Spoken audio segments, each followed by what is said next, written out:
ਵਾਹਿਗੁਰੂ ਜੀ ਕਾ ਖਾਲਸਾ ਵਾਹਿਗੁਰੂ ਜੀ ਕੀ ਫਤਿਹ। अस्सलाम वालेकुम आदाब और जमात ਤੁਹਾਡੀ ਹੋਸਟ ਨੀਲਮ ਕੋਟ ਵਿੱਚ ਵੀਡੀਓ ਫੋਰ ਦੇ ਸਾਰੇ ਦਰਸ਼ਕਾਂ ਤੇ ਸਰੋਤਿਆਂ ਨੂੰ ਜੀ ਆਇਆਂ ਕਹਿੰਦੀ ਆ ਪ੍ਰੋਗਰਾਮ ਸੱਚੋ ਸੱਚ ਵਿੱਚ ਜਿਹੜੇ ਇਸ ਪ੍ਰੋਗਰਾਮ ਨਾਲ ਦੇਸ਼ਾਂ ਵਿਦੇਸ਼ਾਂ ਤੋਂ ਜੁੜ ਚੁੱਕੇ ਨੇ।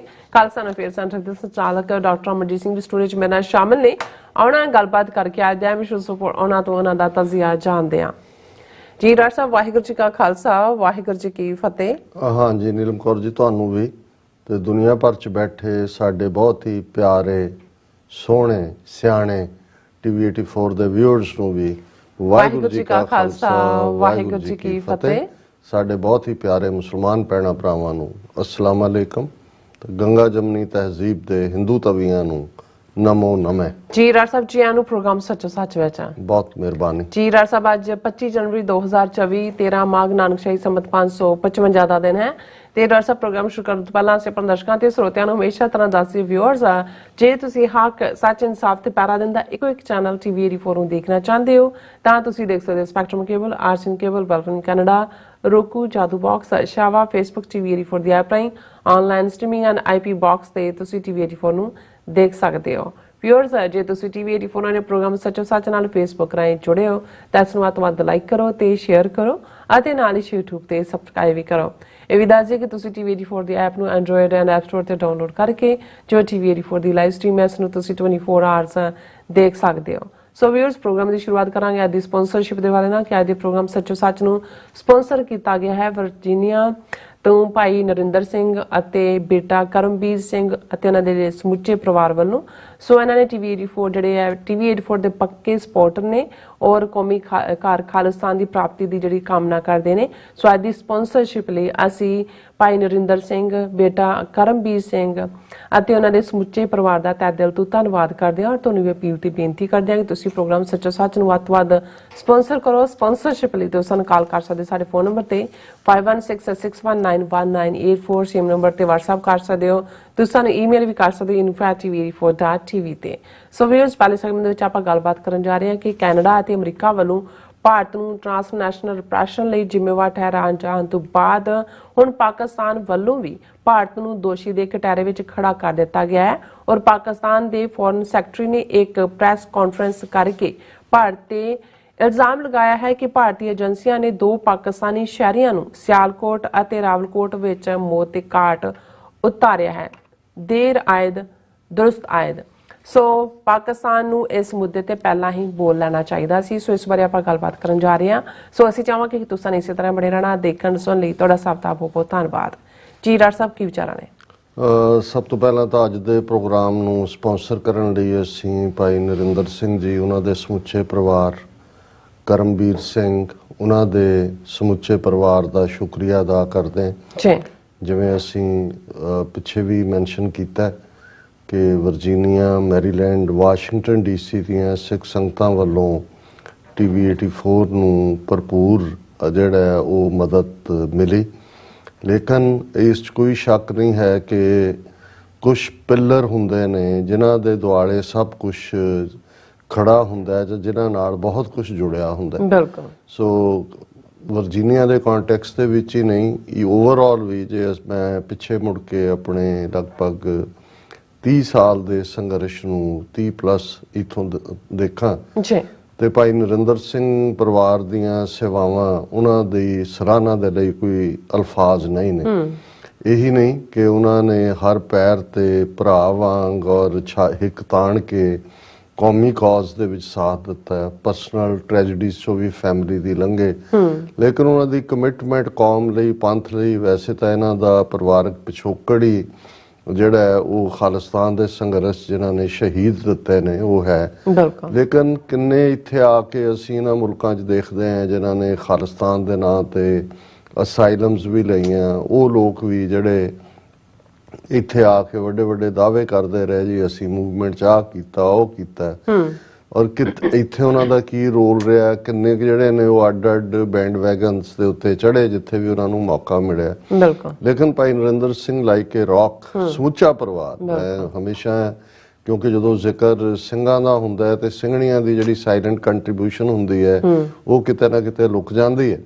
ਸੋ ਉਹਨਾਂ ਨੇ ਜਿਸ ਅੰਦਾਜ਼ ਦੇ ਵਿੱਚ ਸਾਡੇ ਨਾਲ ਜਿਹੜਾ ਉਹ ਪਰਸਨਲ ਵੀ 18 ਸਾਲ ਲਗਭਗ ਅਸੀਂ ਵਰਜੀਨੀਆ 'ਚ ਰਹੇ। ਉਹਨਾਂ ਜ਼ਮਾਨਿਆਂ 'ਚ ਨਾਰਥ ਅਮਰੀਕਨ ਕਸ਼ਮੀਰ ਐਸੋਸੀਏਸ਼ਨ ਦੇ ਸ਼ੇਖ ਸਾਹਿਬ ਉਹ ਵੀ ਹਿੱਸਾ ਸਨ ਸਾਰੇ ਦਾ। 18 ਸਾਲ ਜਿਵੇਂ ਇਹਨਾਂ ਨੇ ਖਿਦਮਤ ਕੀਤੀ, ਹਰ ਕਿਸਮ ਦੀ ਸੇਵਾ। ਔਰ ਮੈਂ ਔਡ ਆਵਰਸ ਤੇ ਫਲਾਈ ਵੀ ਕਰਦਾ ਹਾਂ, ਵਾਪਸ ਵੀ ਮੁੜਦਾ ਹਾਂ ਏਅਰਪੋਰਟ ਤੋਂ ਘਰ ਤੱਕ। ਔਰ ਆਪਣਾ ਨੁਕਸਾਨ ਕਰਕੇ ਵੀ ਉਹਨਾਂ ਨੇ ਆਪਣਾ ਆਪਾ ਹਮੇਸ਼ਾ ਹੀ ਪੰਥ ਦੇ ਹਵਾਲੇ ਕੀਤਾ। ਔਰ ਹੁਣ ਵੀ ਇਸ ਫੰਡ ਰੇਜ਼ਿੰਗ ਦੇ ਇਨੀਸ਼ੀਏਟਿਵ ਦੇ ਵਿੱਚ ਵੀ ਭਾਈ ਨਰਿੰਦਰ ਸਿੰਘ, ਭਾਈ ਬਲਵਿੰਦਰ ਸਿੰਘ ਚੱਠਾ, ਭਾਈ ਊਧਮ ਸਿੰਘ, ਭਾਈ ਸੁਰਿੰਦਰ ਸਿੰਘ, ਇਹ ਸਾਡੇ 5-6 ਨਾਂ ਨੇ ਜਿਨ੍ਹਾਂ ਨੇ ਹਮੇਸ਼ਾ ਹੀ ਇਹ ਕਿਹਾ ਕਿ ਜੀ ਅਸੀਂ ਹਾਜ਼ਰ ਹੈ। ਔਰ ਇਸੇ ਤਰ੍ਹਾਂ ਬੇਟਾ ਕਰਮਵੀਰ ਸਿੰਘ, ਜਿਹਨੂੰ ਅਸੀਂ ਜਦੋਂ ਬਹੁਤ ਛੋਟੀ ਉਮਰ 'ਚ ਉਸ ਦੇ ਪਿਤਾ ਜੀ ਦੀ ਜਿਹੜੀ ਹੈ ਉਹ ਇੱਕ ਸਿਰ ਫਿਰੇ ਨੇ, ਉਹਨਾਂ ਦੀ ਅਸੈਸੀਨੇਸ਼ਨ, ਉਹਨਾਂ ਨੂੰ ਮਾਰਿਆ, ਕੋਈ ਟੈਕਸੀ ਚਲਾਉਂਦੇ ਸਨ। ਇਹ ਸ਼ਾਇਦ ਸਾਲ ਜਾਂ 2 ਸਾਲ ਦਾ ਸੀ, ਮੈਨੂੰ ਯਾਦ ਨਹੀਂ ਹੈ। ਕਰਮਵੀਰ ਸਿੰਘ 1999 ਪੀਰੀਅਡ ਦੇ ਅਰਾਊਂਡ ਦੀ ਗੱਲ ਹੀ ਹੈ। ਪਰ ਫਿਰ ਕਿਵੇਂ ਮਾਂ ਨੇ ਹਿੰਮਤ ਦੇ ਨਾਲ ਬੱਚੇ ਨੂੰ ਪਾਲਿਆ। ਭਾਈ ਨਰਿੰਦਰ ਸਿੰਘ ਉਹਨਾਂ ਨੇ ਲਾਈਕ ਫਾਦਰ, ਉਹ ਕਹਿੰਦਾ ਵੀ ਬਾਪੂ ਜੀ ਹੈ। ਔਰ ਉਹ ਬੱਚਾ ਹੁਣ ਜਿੱਥੇ ਉਹਨੇ ਆਪਣੀ ਐਜੂਕੇਸ਼ਨ ਕੰਪਲੀਟ ਕੀਤੀ, ਉੱਥੇ ਚੰਗਾ ਜੌਬ ਹੈ ਕੰਪਿਊਟਰ ਲਾਈਨ 'ਚ। ਔਰ ਮੈਂ ਤਾਂ ਇਹਨਾਂ ਸਾਰਿਆਂ ਨੂੰ ਦੇਖਿਆ ਹੋਇਆ ਕਿ ਨਾ ਹਾਲਾਤਾਂ 'ਚੋਂ ਪਰਿਵਾਰ ਗੁਜ਼ਰਿਆ। ਇਸੇ ਤਰ੍ਹਾਂ ਉਹਨਾਂ ਦੇ ਮਾਤਾ ਜੀ ਵੀ ਕਰਮਵੀਰ ਦੇ, ਉਹਨਾਂ ਨੇ ਵੀ ਸਕਸੈਸਫੁਲੀ ਆਪਣੇ ਕਰੀਅਰ ਨੂੰ ਅੱਗੇ ਤੋਰਿਆ। ਸੋ ਸਾਡੇ ਲਈ ਮੈਂ ਕਿਉਂਕਿ ਬਹੁਤ ਵਾਰ ਭਾਵੁਕਤਾ ਤੋਂ ਬਚਣ ਦੀ ਵੀ ਕੋਸ਼ਿਸ਼ ਕਰਦਾ। ਭਾਵੁਕਤਾ ਸਟਰੈਂਥ ਵੀ ਹੁੰਦੀ ਹੈ, ਕਮਜ਼ੋਰੀ ਵੀ ਹੁੰਦੀ ਹੈ। ਲੇਕਿਨ ਮੈਂ ਇਹ ਵੀ ਮਹਿਸੂਸ ਕਰਦਾ ਹਾਂ ਕਿ ਜਦੋਂ ਅਸੀਂ ਪੰਥਕ ਸਫਾਂ ਦੇ ਵਿੱਚ ਵਿਚਰਦੇ ਹਾਂ, ਸਿਰਫ ਇਸ ਕਰਕੇ ਕਿ ਜੇ ਤੁਸੀਂ ਕਿਸੇ ਦੀ ਤਾਰੀਫ ਕਰੋ ਤੇ ਉਹ ਸ਼ਾਇਦ ਜਿਹੜਾ ਹੈ ਉਹ ਤੁਹਾਨੂੰ ਭਾਵੁਕਤਾ ਵੱਲ ਵੀ ਲਿਜਾਂਦੀ ਹੈ, ਕਈ ਵਾਰ ਕਈਆਂ ਨੂੰ ਸ਼ਾਇਦ ਤਕਲੀਫ ਵੀ ਦਿੰਦੀ ਹੈ। ਲੇਕਿਨ ਮੇਰਾ ਹਮੇਸ਼ਾ ਹੀ ਇਹ ਇਮਾਨਦਾਰ ਪਹੁੰਚ ਰਹੀ ਹੈ ਹਿਊਮਨ ਰਿਲੇਸ਼ਨਸ ਦੇ ਵਿੱਚ ਵੀ, ਕਿ ਜਿੱਥੇ ਜੋ ਡਿਊ ਹੈ ਉਹ ਜ਼ਰੂਰ ਦੇਣਾ ਚਾਹੀਦਾ। ਬਿਨਾਂ ਮਤਲਬ ਖੁਸ਼ਾਮਦ ਤਾਂ ਹੈ ਨਹੀਂ, ਇਸੇ ਤਰ੍ਹਾਂ ਬਿਨਾਂ ਮਤਲਬ ਕ੍ਰਿਟਿਸਾਈਜ਼ ਵੀ ਨਹੀਂ ਹੁੰਦਾ। ਔਰ ਖਾਸ ਤੌਰ ਤੇ ਜਿਹੜੇ ਨੈਗੇਟਿਵ ਹੁੰਦੇ ਨੇ ਉਹਨਾਂ ਪ੍ਰਤੀ ਤਾਂ ਮੈਂ ਹਮੇਸ਼ਾ ਹੀ ਆਪਣੇ ਆਪ ਨੂੰ ਰੋਕਦਾ ਹਾਂ ਕਿ ਵੀ ਮੇਰੇ ਮੂੰਹੋਂ ਕੁਝ ਵੀ ਨੈਗੇਟਿਵ ਨਾ ਨਿਕਲੇ। ਲੇਕਿਨ ਜਿਨ੍ਹਾਂ ਵਿੱਚ ਜੋ ਪੋਜ਼ਿਟਿਵ ਹੈ, ਜਿਨ੍ਹਾਂ ਨੇ ਜੋ ਸਰਵ ਕੀਤਾ ਹੈ, ਔਰ ਹੁਣ ਵੀ ਇਹ ਜਦੋਂ ਅਸੀਂ ਕਿਸੇ ਵੀ ਇਵੈਂਟ ਨੂੰ ਰੱਖਣਾ ਕਹਿੰਦੇ ਹਾਂ ਤੇ ਉਹਦੇ ਪਿੱਛੇ ਕਿੰਨੇ ਦਿਨਾਂ ਦੀ ਮਿਹਨਤ ਹੁੰਦੀ ਹੈ। ਤੁਸੀਂ ਕਿੰਨਿਆਂ ਨਾਲ ਟੈਲੀਫੋਨਿਕ ਸੰਪਰਕ ਕਰਦੇ ਹੋ, ਕਿੰਨਿਆਂ ਦੇ ਕੋਲ ਜਾ ਕੇ ਨਿੱਜੀ ਤੌਰ ਤੇ ਉਹਨਾਂ ਨੂੰ ਆਪਣਾ ਜਾ ਕੇ ਮਿਲਦੇ ਹੋ, ਪਰਸੂਏਟ ਕਰਦੇ ਹੋ।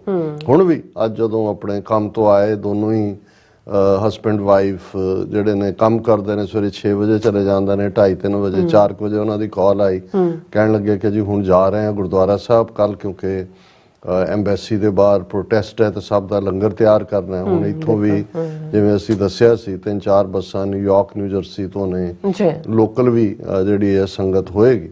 ਸੋ ਸੇਵਾ ਤਾਂ ਜਿਵੇਂ ਕਦੇ ਅਸੀਂ ਉਹ ਸੁਣਦੇ ਹਾਂ ਜਦੋਂ ਕਥਾਕਾਰ ਜਾਂ ਕਥਾ ਬਿਆਨਦੇ ਨੇ ਕਿ ਭਾਈ ਜਿਹੜੀ ਹੈ ਉਹ ਗੁਰੂ ਅੰਗਦ ਸਾਹਿਬ ਨੂੰ ਜਦੋਂ ਪੁੱਛਿਆ ਗਿਆ ਕਿ ਜੀ ਤੁਹਾਨੂੰ ਤਾਂ ਗੁਰੂ ਸਾਹਿਬ ਨੇ ਗੁਰਗੱਦੀ ਦਿੱਤੀ ਤੇ ਜਿਹੜੇ ਤੁਹਾਡੀ ਜੀਵਨ ਸਾਥਣ ਸੀ ਉਹਨਾਂ ਨੂੰ ਕੀ ਮਿਲਿਆ, ਤੇ ਉਹਨਾਂ ਨੇ ਕੜਛੀ ਔਰ ਉਹਨਾਂ ਨੇ ਕਿਹਾ ਵੀ ਇਹ ਮਾਤਾ ਖੀਵੀ ਨੇਕ ਜਨ, ਕਿ ਵੀ ਇਹ ਜਿਹੜਾ ਉਹਨਾਂ ਨੇ ਭਾਈ ਸੱਤੇ ਤੇ ਬਲਵੰਡ ਨੇ ਵਡਿਆਇਆ ਕਿ ਭਾਈ ਰਸ ਅੰਮ੍ਰਿਤ ਖੀਰ ਘਿਆਲੀ, ਕਿ ਭਈ ਲੰਗਰ ਦੌਲਤ ਵੰਡੀ ਹੈ, ਰਸ ਅੰਮ੍ਰਿਤ ਖੀਰ ਘਿਆਲੀ, ਵੀ ਉਹਨਾਂ ਨੂੰ ਇਹ ਮਿਲਿਆ। ਸੋ ਮੈਂ ਸਮਝਦਾ ਵੀ ਕਿਸੇ ਨੂੰ ਸੇਵਾ ਦੇ ਪਿੜ ਵਿੱਚ ਘੜੀਸ ਕੇ ਨਹੀਂ ਲਿਆ, ਇਹ ਬਖਸ਼ਿਸ਼ ਹੀ ਹੁੰਦੀ ਹੈ। ਜਿਨ੍ਹਾਂ ਘਰਾਂ ਦੇ ਵਿੱਚ ਰੋਟੀ ਪੱਕਦੀ ਹੈ ਆਏ ਗਏ ਲਈ, ਜਿੱਥੇ ਸੇਵਾ ਦਾ ਚਾਅ ਹੁੰਦਾ ਹੈ, ਜਿਹੜੀਆਂ ਬੀਬੀਆਂ ਸਿੰਘ ਲੰਗਰ 'ਚ ਜਾ ਕੇ ਸੇਵਾ ਕਰਦੇ ਨੇ, ਇਹ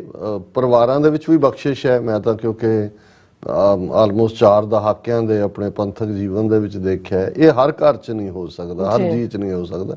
ਹਰ ਇੱਕ 'ਚ ਹੋਰ ਗੁਣ ਹੋਣਗੇ, ਕੋਈ ਫਾਈਨੈਂਸ਼ੀਅਲੀ ਕੰਟਰੀਬਿਊਟ ਕਰਦਾ, ਕੋਈ ਵਕਤ ਦੇ ਸਕਦਾ, ਕੋਈ ਹੋਰ ਹੋ ਸਕਦਾ, ਪਰ ਇਹ ਸੇਵਾ ਜਿਹੜੀ ਹੈ ਇਹ ਅਕਾਲ ਪੁਰਖ ਦੀ ਵਡਿਆਈ ਦੇ ਨਾਲ, ਬਖਸ਼ਿਸ਼ ਦੇ ਨਾਲ ਹੀ ਮਿਲਦੀ ਹੈ। ਸੋ ਅਸੀਂ ਭਾਈ ਨਰਿੰਦਰ ਸਿੰਘ ਔਰ ਕਰਮਵੀਰ ਸਿੰਘ ਉਹਨਾਂ ਦੇ ਸਮੁੱਚੇ ਪਰਿਵਾਰ ਦਾ ਧੰਨਵਾਦ ਕਰਦੇ ਹਾਂ। ਮਹਾਰਾਜ ਉਹਨਾਂ ਨੂੰ ਇਵੇਂ ਹੀ ਚੜ੍ਹਦੀ ਕਲਾ 'ਚ ਰੱਖਣ ਔਰ ਇਵੇਂ ਹੀ ਪੰਥਕ ਪਿੜ ਦੇ ਵਿੱਚ ਅਖੀਰਲੇ ਸਾਹ ਤੱਕ ਜਿਹੜੀ ਹੈ ਗੁਰੂ ਜਿਹੜੀ ਇਸ ਪ੍ਰੀਤ ਨੂੰ ਤੋੜ ਨਿਭਾਏ, ਜੋ ਅਸੀਂ ਗੁਰੂ ਤੋਂ ਮੰਗਦੇ ਵੀ ਹਾਂ। ਹਰ ਕੋਈ ਆਪਣੇ ਆਪ ਲਈ ਵੀ ਮੰਗਦਾ ਹੈ, ਲੇਕਿਨ ਜਦੋਂ ਇਸ ਕਿਸਮ ਦੇ ਜਿਹੜੇ ਸੇਵਾਦਾਰ ਪਰਿਵਾਰ ਹੁੰਦੇ ਨੇ, ਉਹ ਕਿਸੇ ਵੀ ਸ਼ਹਿਰ ਦੇ ਵਿੱਚ, ਕਿਸੇ ਵੀ ਸਿਚੁਏਸ਼ਨ ਦੇ ਵਿੱਚ ਥੰਬ ਵਾਂਗ ਹੁੰਦੇ ਨੇ।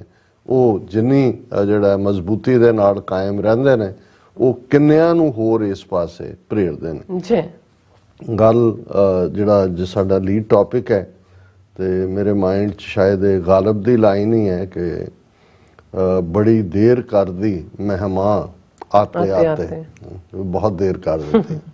ਇਹ ਤਾਂ ਕਦੋਂ ਦਾ ਹੋਣਾ ਚਾਹੀਦਾ ਸੀ। ਅੱਜ ਸਾਡੇ ਪਾਕਿਸਤਾਨ ਤੋਂ ਵੀਰ ਨੇ, ਉਹਨਾਂ ਨੇ WhatsApp ਦੇ ਉੱਤੇ ਮੈਨੂੰ ਡਾਊਨ ਦੀ ਖਬਰ ਭੇਜੀ, ਬਟ ਦੁਪਹਿਰ ਤੱਕ ਤਾਂ ਆਲਮੋਸਟ ਸਾਰੇ ਇੰਡੀਅਨ ਮੀਡੀਆ 'ਚ ਵੀ ਔਰ ਇੰਡੀਅਨ ਗਵਰਨਮੈਂਟ ਦਾ ਰਿਸਪੌਂਸ ਵੀ ਆ ਗਿਆ ਸੀ। ਖਬਰ ਦੇਖਦਿਆਂ ਹੀ ਪਹਿਲਾਂ ਹੀ ਮੇਰੇ ਮੂੰਹ ਇਹੀ ਗੱਲ ਨਿਕਲੀ ਕਿ ਬੜੀ ਦੇਰ ਕਰਦੀ ਮਹਿਮਾਂ ਆਤੇ ਆਤੇ। ਤੇ ਫਿਰ ਹੁਣ ਤੁਸੀਂ ਉਹਨੂੰ ਕਵਰ ਕਰਤਾ ਹੈ ਕਿ ਦੇਰ ਆਏ ਦਰੁਸਤ ਆਏ, ਕਿ ਵੀ ਚਲੋ ਭਾਵੇਂ ਕੋਈ ਲੇਟ ਹੀ ਆਇਆ, ਉਹ ਵੀ ਕਬੂਲ ਹੈ, ਉਹਦਾ ਲੇਟ ਆਣਾ ਵੀ ਕਬੂਲ ਹੈ। ਅਸੀਂ ਲੰਬੇ ਵਕਤ ਤੋਂ ਜਿਹੜੇ ਸਾਡੇ ਇਸ ਪ੍ਰੋਗਰਾਮ ਨਾਲ ਜੁੜੇ ਹੋਏ ਨੇ, ਖਾਸ ਤੌਰ ਤੇ ਸਾਡੇ ਪਾਕਿਸਤਾਨੀ ਭੈਣ ਭਰਾ ਲੰਬੇ ਸਮੇਂ ਤੋਂ ਜਿਨ੍ਹਾਂ ਦਾ ਇਸ ਦੇ ਨਾਲ ਵਾਸਤਾ ਹੈ, ਉਹ ਬਹੁਤ ਚੰਗੀ ਤਰ੍ਹਾਂ ਇਸ ਗੱਲ ਦੀ ਗਵਾਹੀ ਦੇਣਗੇ ਜਾਂ ਇਸ ਦੀ ਸ਼ਾਦੀ ਭਰਨਗੇ ਕਿ ਅਸੀਂ ਰਿਪੀਟਡਲੀ ਇਹ ਕਹਿੰਦੇ ਰਹੇ ਕਿ ਪਾਕਿਸਤਾਨ ਸਭ ਤੋਂ ਬਦਤਰ ਹਾਲਾਤ ਦੇ ਵਿੱਚ, ਜਿਸ ਦਹਿਸ਼ਤਗਰਦੀ ਦੇ ਵਿੱਚ ਧੱਕਿਆ ਗਿਆ। ਇੱਕ ਤਾਂ ਹਾਲਾਤ ਨੇ ਜੋ ਕੁਛ 1979 ਚ ਜਿਹੜੀ ਪ੍ਰੌਕਸੀ ਵਾਰ ਅਮਰੀਕਾ ਨੇ ਪਾਕਿਸਤਾਨ ਦੇ ਮੋਢਿਆਂ ਤੇ ਰੱਖ ਕੇ ਸੋਵੀਅਤ ਯੂਨੀਅਨ ਦੇ ਖਿਲਾਫ ਲੜੀ, ਉਹ ਹਥਿਆਰ ਕਲਚਰ ਦਾ ਪਾਕਿਸਤਾਨ ਦੇ ਵਿੱਚ ਆਉਣਾ ਸੀ। ਔਰ ਉਸ ਤੋਂ ਬਾਅਦ ਤਾਂ ਜੋ ਉੱਥੇ ਚੱਲਦਾ ਰਿਹਾ, ਲੇਕਿਨ ਭਾਰਤ ਨੇ ਜਿਵੇਂ ਦਹਿਸ਼ਤਗਰਦੀ ਪਾਕਿਸਤਾਨ ਦੇ ਵਿੱਚ ਵਿਦਨ ਕੱਲਾ, ਹੁਣ ਤਾਂ ਬਲੋਚਿਸਤਾਨ ਦਾ ਜ਼ਿਕਰ ਜ਼ਿਆਦਾ ਹੁੰਦਾ ਹੈ, ਓਵਰਆਲ ਵੀ ਕਿਸ ਲੈਵਲ ਤੱਕ ਜਾ ਕੇ ਇਹਨਾਂ ਨੇ ਜਿਹੜੀ ਜੇ ਕਿਤੇ ਸਪੋਰੈਡਿਕ ਬੰਬ ਧਮਾਕੇ ਇੱਥੇ ਕਰਵਾਤੇ, ਉੱਥੇ ਕਰਵਾਤੇ, ਪੰਜਾਬ ਦੇ ਬਾਰਡਰ ਏਰੀਏ ਦੇ ਗਰੀਬ ਸਿੱਖਾਂ ਨੂੰ ਜਾਂ ਦਲਿਤ ਭਾਈਚਾਰੇ ਦਿਆਂ ਨੂੰ ਇਸਤੇਮਾਲ ਕਰਕੇ ਉਹਨਾਂ ਚੋਂ ਕਿੰਨੇ, ਕਸ਼ਮੀਰ ਸਿੰਘ ਵਰਗਾ, ਇੱਕ ਹੋਰ ਕੀ ਸਰਬਜੀਤ ਕੇ ਕੀ ਸੀ, ਕਸ਼ਮੀਰ ਸਿੰਘ ਤਾਂ 34 ਸਾਲ ਬਾਅਦ ਪਾਕਿਸਤਾਨ ਦੀ ਜੇਲ੍ਹ ਚੋਂ ਰਿਹਾ ਹੋ ਕੇ ਆਇਆ, ਔਰ ਉਹਨੇ ਕਿਹਾ ਵੀ ਸੀ ਕਿ ਦੇਖੋ ਅਸੀਂ ਤਾਂ ਇਹਨਾਂ ਦੇ ਲਈ ਆਪਣਾ ਧਰਮ ਵੀ ਛੱਡਿਆ, ਇਹਨਾਂ ਨੇ ਸੁਨਨਤ ਕੀਤੀ, ਮਸੀਤਾਂ 'ਚ ਸਾਨੂੰ ਨਮਾਜ਼ ਪੜ੍ਹਨਾ ਸਿਖਾ ਕੇ ਟ੍ਰੇਨਡ ਕਰਕੇ ਭੇਜਿਆ, ਪਰ ਜਦੋਂ ਅਸੀਂ ਉੱਥੇ ਇਹ ਕਾਰਵਾਈ ਕੀਤੀ, ਉਹ ਕੀਤੀ, ਸਾਨੂੰ ਅਬੰਡਨ ਕਰਤਾ। ਇਵੇਂ ਦੂਸਰਿਆਂ ਦਾ।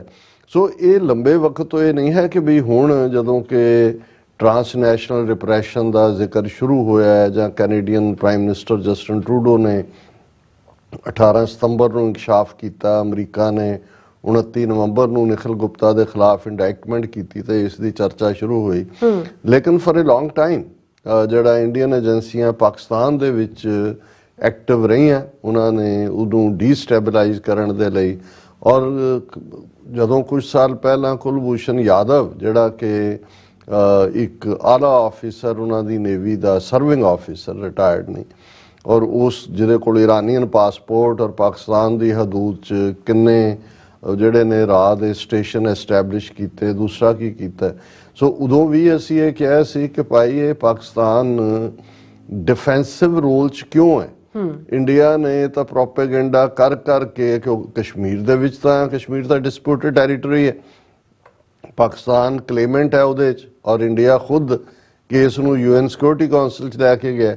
ਜੇ ਕਸ਼ਮੀਰੀ ਹਥਿਆਰਬੰਦ ਸੰਘਰਸ਼ ਕਰਦੇ ਨੇ, ਪਾਕਿਸਤਾਨ ਉਹਨਾਂ ਦੀ ਓਵਰਟ ਜਾਂ ਕੋਵਰਟ ਹੈਲਪ ਵੀ ਕਰਦਾ ਹੋਏ, ਤੇ ਉਹ ਤਾਂ ਵਾਰ ਲਾਈਕ ਸਿਚੁਏਸ਼ਨ ਹੈ, ਕਿਉਂਕਿ ਉਹ ਡਿਸਪਿਊਟਡ ਟੈਰੀਟਰੀ ਹੈ। ਜਦੋਂ ਤੱਕ ਇੰਡੀਆ ਉੱਥੇ ਜਿਹੜਾ ਉਹ ਕਰਵਾਉਂਦਾ ਨਹੀਂ ਹੈ ਰੈਫਰੈਂਡਮ ਜਾਂ ਪਲੇਬਿਸਾਈਡ ਜਾਂ ਰਾਏ ਸ਼ੁਮਾਰੀ, ਉਦੋਂ ਤੱਕ ਉਹ ਲੋਕਲ ਨੌਜਵਾਨ ਇਹਦਾ ਹਿੱਸਾ ਬਣਦੇ ਨੇ ਜਾਂ ਕੋਈ ਹੋਰ ਬਣਦੇ ਨੇ, ਉਹਨੂੰ ਦੁਨੀਆ ਸਮਝ ਸਕਦੀ ਹੈ ਕਿ ਭਾਈ ਜਦੋਂ ਇਸ ਕਿਸਮ ਦੀ ਡਿਸਪਿਊਟਡ ਟੈਰੀਟਰੀ ਹੈ ਤੇ ਜਿਹੜਾ ਕਲੇਮੈਂਟ ਹੈ ਜੇ ਉਹਨੂੰ ਪ੍ਰੋਪਰ ਤਰੀਕੇ ਦੇ ਨਾਲ ਨਹੀਂ ਮਿਲਦਾ, ਉਹ ਪਾਕਿਸਤਾਨ ਪ੍ਰੌਕਸੀ ਵਾਰ ਲੜਦਾ ਉੱਥੇ ਜਾਂ ਡਾਇਰੈਕਟ ਵਾਰਸ ਵੀ ਲੜੀਆਂ ਨੇ, ਉਹ ਅੰਡਰਸਟੈਂਡੇਬਲ ਹੈ। ਪਰ ਜਿਵੇਂ ਇੰਡੀਆ ਨੇ ਵਿਦਨ ਪਾਕਿਸਤਾਨ ਦੀ ਮੇਨ ਕੰਟਰੀ ਦੇ ਵਿੱਚ, ਮੇਨ ਟੈਰੀਟਰੀ ਦੇ ਵਿੱਚ ਵਕਤਨ ਬਵਕਤਨ ਬੰਬ ਬਲਾਸਟ, ਕਿਤੇ ਮਸੀਤਾਂ ਦੇ ਬਾਹਰ, ਕਿਤੇ ਬਾਜ਼ਾਰਾਂ ਦੇ ਵਿੱਚ, ਕਿਤੇ ਲਗਾਤਾਰਤਾ ਨਾਲ ਰਿਹਾ।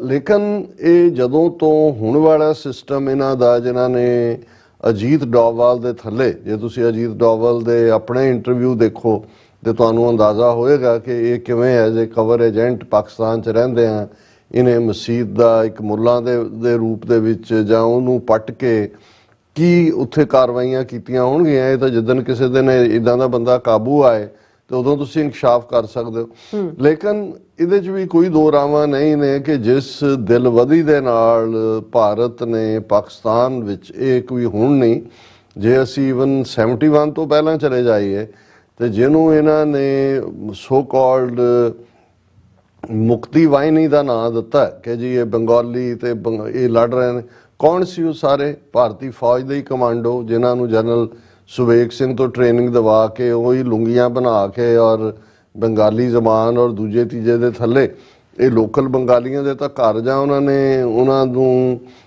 ਇੱਕ ਸ਼ਰਨ ਥਾਵਾਂ ਦੇ ਤੌਰ ਤੇ ਯੂਜ਼ ਕੀਤਾ ਜਿਹੜੀਆਂ ਨੇ। ਲੇਕਿਨ ਇਹਨਾਂ ਦੇ ਆਪਣੇ ਹੀ ਕਮਾਂਡੋ ਸੀ ਔਰ ਉਸੇ ਹੀ ਮੁਕਤੀ ਵਾਹਿਨੀ ਨੂੰ ਅੱਗੇ ਲਾ ਕੇ ਉਸ ਦੇ ਪਿੱਛੇ ਜਾ ਕੇ ਫਿਰ ਇਹਨਾਂ ਨੇ ਪਾਕਿਸਤਾਨ ਦੋ ਹਿੱਸਿਆਂ 'ਚ ਤੋੜਿਆ। ਉਸ ਕਿਸਮ ਦੀ ਦਹਿਸ਼ਤਗਰਦੀ ਇਹਨਾਂ ਨੇ ਜਿਹੜੀ ਹੈ ਕੀਤੀ ਔਰ ਦੁਨੀਆ 'ਚ ਉਹਦੀ ਰੈਕਗਨੀਸ਼ਨ ਵੀ ਲਈ, ਕਿਉਂਕਿ Bangladesh as a country recognise ਵੀ ਹੋਇਆ ਔਰ ਇੰਡੀਆ ਨੇ ਰਿਫਿਊਜੀ ਇਸ਼ੂ ਨੂੰ ਕਿ ਜੀ ਇੰਨੇ ਮਿਲੀਅਨ ਆ ਗਏ ਤੇ ਇੰਨੇ ਫਲਾਣਾ ਐਜ਼ ਏ ਕਵਰ ਯੂਜ਼ ਕੀਤਾ। ਲੇਕਿਨ ਸਬੂਤ ਸਾਹਮਣੇ ਨੇ, ਜਦਨ ਮੋਦੀ ਢਾਕਾ 'ਚ ਖਲੋ ਕੇ ਕਹਿੰਦਾ ਹੈ ਕਿ ਭਾਈ ਅਸੀਂ ਜਿਹੜਾ ਉਹ ਰੋਲ ਅਦਾ ਕੀਤਾ, ਤਾਂ ਹਰ ਇੱਕ ਨੂੰ ਹੀ ਪਤਾ ਸੀ ਕਿ ਫੌਜੀ ਆਪਰੇਸ਼ਨ ਸੀ, ਉਹਦੇ ਲਈ ਕਿਵੇਂ। ਲੇਕਿਨ ਜਿਹੜਾ ਪਾਕਿਸਤਾਨ ਲੰਗੜਾ ਅੱਧਿਓਂ ਵੱਡੀ ਆਬਾਦੀ ਤਾਂ ਬੰਗਾਲ 'ਚ ਸੀ, ਉਹ ਚਲੀ ਗਈ, ਲੇਕਿਨ ਬਾਕੀਆਂ ਨੂੰ ਵੀ ਜਿਹੜਾ ਉਹਨਾਂ ਨੇ ਟਿਕਣ ਨਹੀਂ ਦਿੱਤਾ ਹੈ ਔਰ ਇਹ ਲਗਾਤਾਰਤਾ ਦੇ ਨਾਲ ਇਹ ਦਹਿਸ਼ਤਗਰਦੀ ਉੱਥੇ ਮਚਾ ਰਹੇ ਨੇ।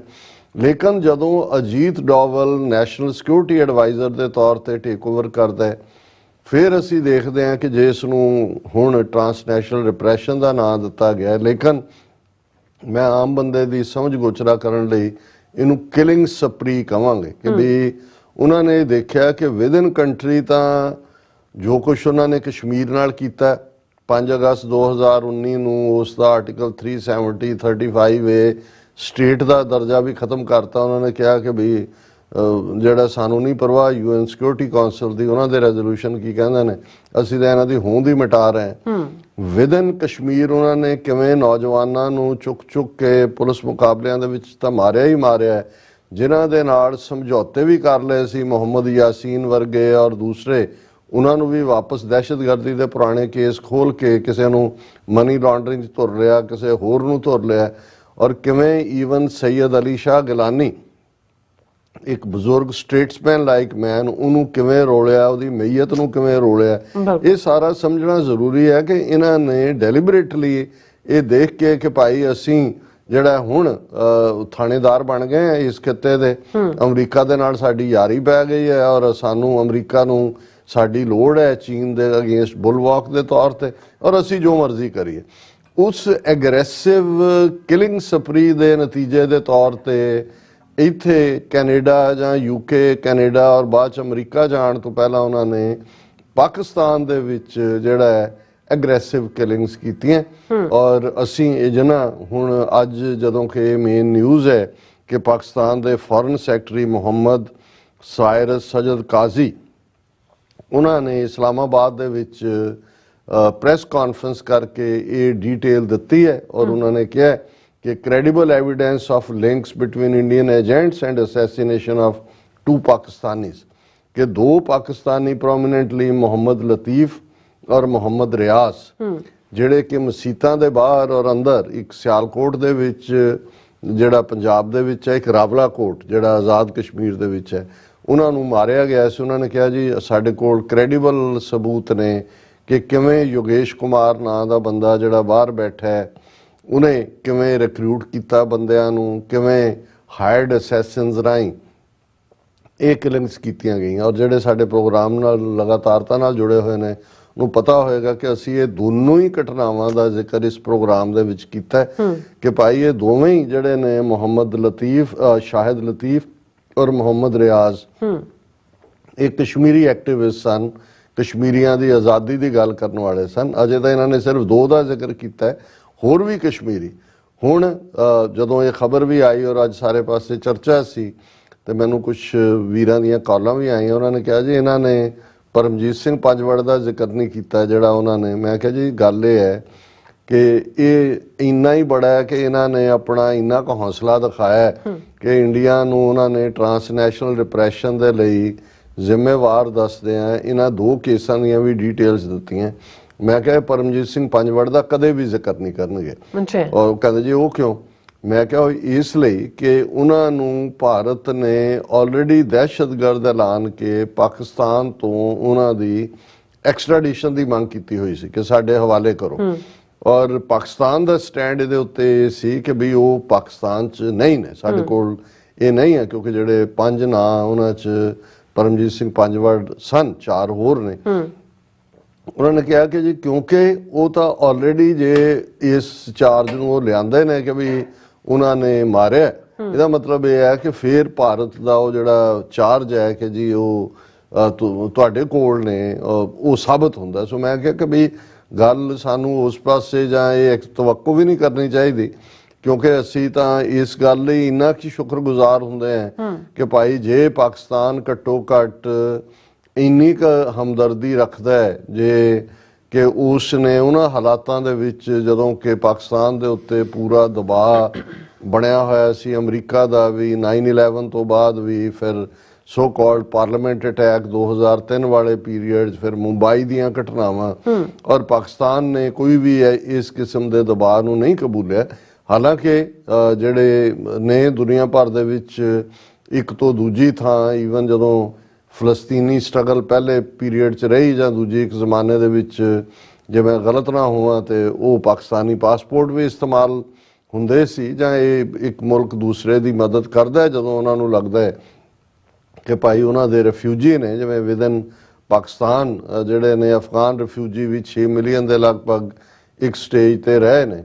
ਲੇਕਿਨ ਗੱਲ ਜਿਹੜੀ ਤਸੱਲੀ ਵਾਲੀ ਹੈ ਕਿ ਵੀ ਪਾਕਿਸਤਾਨ ਵੀ ਇੰਟਰਨੈਸ਼ਨਲ ਲੈਵਲ ਤੇ ਕੈਨੇਡਾ ਔਰ ਅਮਰੀਕਾ ਤੋਂ ਬਾਅਦ, ਕਿਉਂਕਿ ਯੂਕੇ ਵਾਲਾ ਤਾਂ ਰਿਸ਼ੀ ਸੁਨਕ ਹਿੰਦੂ ਤੋਂ ਵੀ ਪੋਸਟਰ ਬਾਇਓ ਤਾਂ ਉਹਨਾਂ ਨਾਲ ਰਲਿਆ ਹੋਇਆ, ਇਸ ਲਈ ਭਾਈ ਅਵਤਾਰ ਸਿੰਘ ਖੰਡੇ ਦੇ ਮਾਮਲੇ 'ਚ ਨਾ ਕੋਈ ਪ੍ਰੋਪਰ ਕੋਰਨਰ ਦੀ ਤਸ਼ਵੀਸ਼ ਜਿਹੜੀ ਹੈ ਉਸ ਦੀ ਕੋਈ ਇਨਵੈਸਟੀਗੇਸ਼ਨ ਕੀਤੀ ਕੋਰਨਰ ਨੇ, ਨਾ ਉਹਨਾਂ ਦੀ ਬਾਡੀ ਦੀ ਆਟੋਪਸੀ ਹੋਈ ਜਾਂ ਪੋਸਟਮਾਰਟਮ ਹੋਇਆ, ਨਾ ਹੀ ਜਿਹੜਾ ਇਸ ਦੇ ਉੱਤੇ ਕੇਸ ਕਲੋਜ਼ ਵਾਂਗ ਰੱਖਿਆ। ਹੁਣ ਡਿਮਾਂਡ ਉੱਠ ਰਹੀ ਹੈ, ਔਰ ਜੇ ਜੋ ਹਾਲਾਤ ਯੂਕੇ 'ਚ ਬਣੇ ਨੇ, ਕੰਜ਼ਰਵੇਟਿਵ ਪਾਰਟੀ ਡਿਫੀਟ ਹੋਣ ਜਾ ਰਹੀ ਹੈ ਅੰਟਿਲ ਅਨਲੈਸ ਕੋਈ ਬਹੁਤ ਵੱਡੀ ਤਬਦੀਲੀ ਹੋਏ, ਤੇ ਲੇਬਰ ਪਾਰਟੀ ਤੋਂ ਅਸੀਂ ਸਮਝਦੇ ਹਾਂ ਇਹ ਤਵੱਕੋ ਵੀ ਹੋਣੀ ਚਾਹੀਦੀ ਹੈ, ਔਰ ਇਹ ਸਾਡੀਆਂ ਜਥੇਬੰਦੀਆਂ ਉੱਥੇ ਉਹਨਾਂ ਨੂੰ ਫੋਕਸ ਵੀ ਕਰਨਾ ਚਾਹੀਦਾ ਹੈ ਕਿ ਇਹ ਮਿਡਲੈਂਡ ਪੁਲਿਸ ਔਰ ਇਹ ਸਾਰੇ ਹੀ ਇਸ ਦੇ ਬਿਹਾਈਂਡ ਕਿ ਕਿਹਨਾਂ ਨੇ ਕਵਰ ਅਪ ਕੀਤਾ, ਕਿਉਂਕਿ ਜਦੋਂ ਇਸ ਕੇਸ ਦੀ ਇਨਵੈਸਟੀਗੇਸ਼ਨ ਖੁੱਲੇਗੀ ਫਿਰ ਇਹ ਸਾਹਮਣੇ ਆਏਗਾ। ਕਿਉਂਕਿ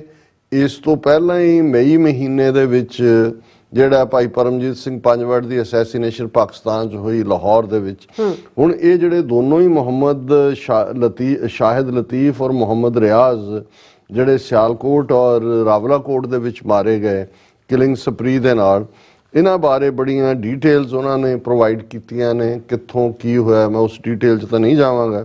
ਉਹਨਾਂ ਨੇ ਸਿੰਪਲੀ ਇਹ ਕਿਹਾ ਕਿ ਸਾਡੇ ਕੋਲ ਕ੍ਰੈਡੀਬਲ ਐਵੀਡੈਂਸ ਹੈ।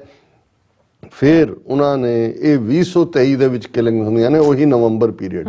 ਸੋ ਇਹਨਾਂ ਦੀਆਂ ਕਿਲਿੰਗ ਗੈਂਗਸ ਇੱਕ ਪਾਸੇ ਜਿਹੜੀਆਂ ਹਾਇਰ ਕਰਕੇ ਬਾਹਰਲੇ ਮੁਲਕਾਂ 'ਚ, ਜਿਵੇਂ ਨਿਖਲ ਗੁਪਤਾ ਚੈਕ ਰਿਪਬਲਿਕ 'ਚ ਬੈਠਾ, ਅਮਰੀਕਾ ਤੇ ਆਇਆ ਨਹੀਂ, ਲੇਕਿਨ ਉੱਥੋਂ ਇੱਥੇ ਜਿਹੜਾ ਉਹ ਡੀਲ ਬਣਾ ਰਿਹਾ, ਸਪਾਰੀ ਦੇ ਰਿਹਾ, 1 ਲੱਖ ਦਾ ਸੌਦਾ ਹੁੰਦਾ ਗੁਰਪਤਵੰਤ ਪੰਨੂ ਨੂੰ ਮਾਰਨ ਦਾ, 15,000 ਐਡਵਾਂਸ ਦੇ ਰਿਹਾ।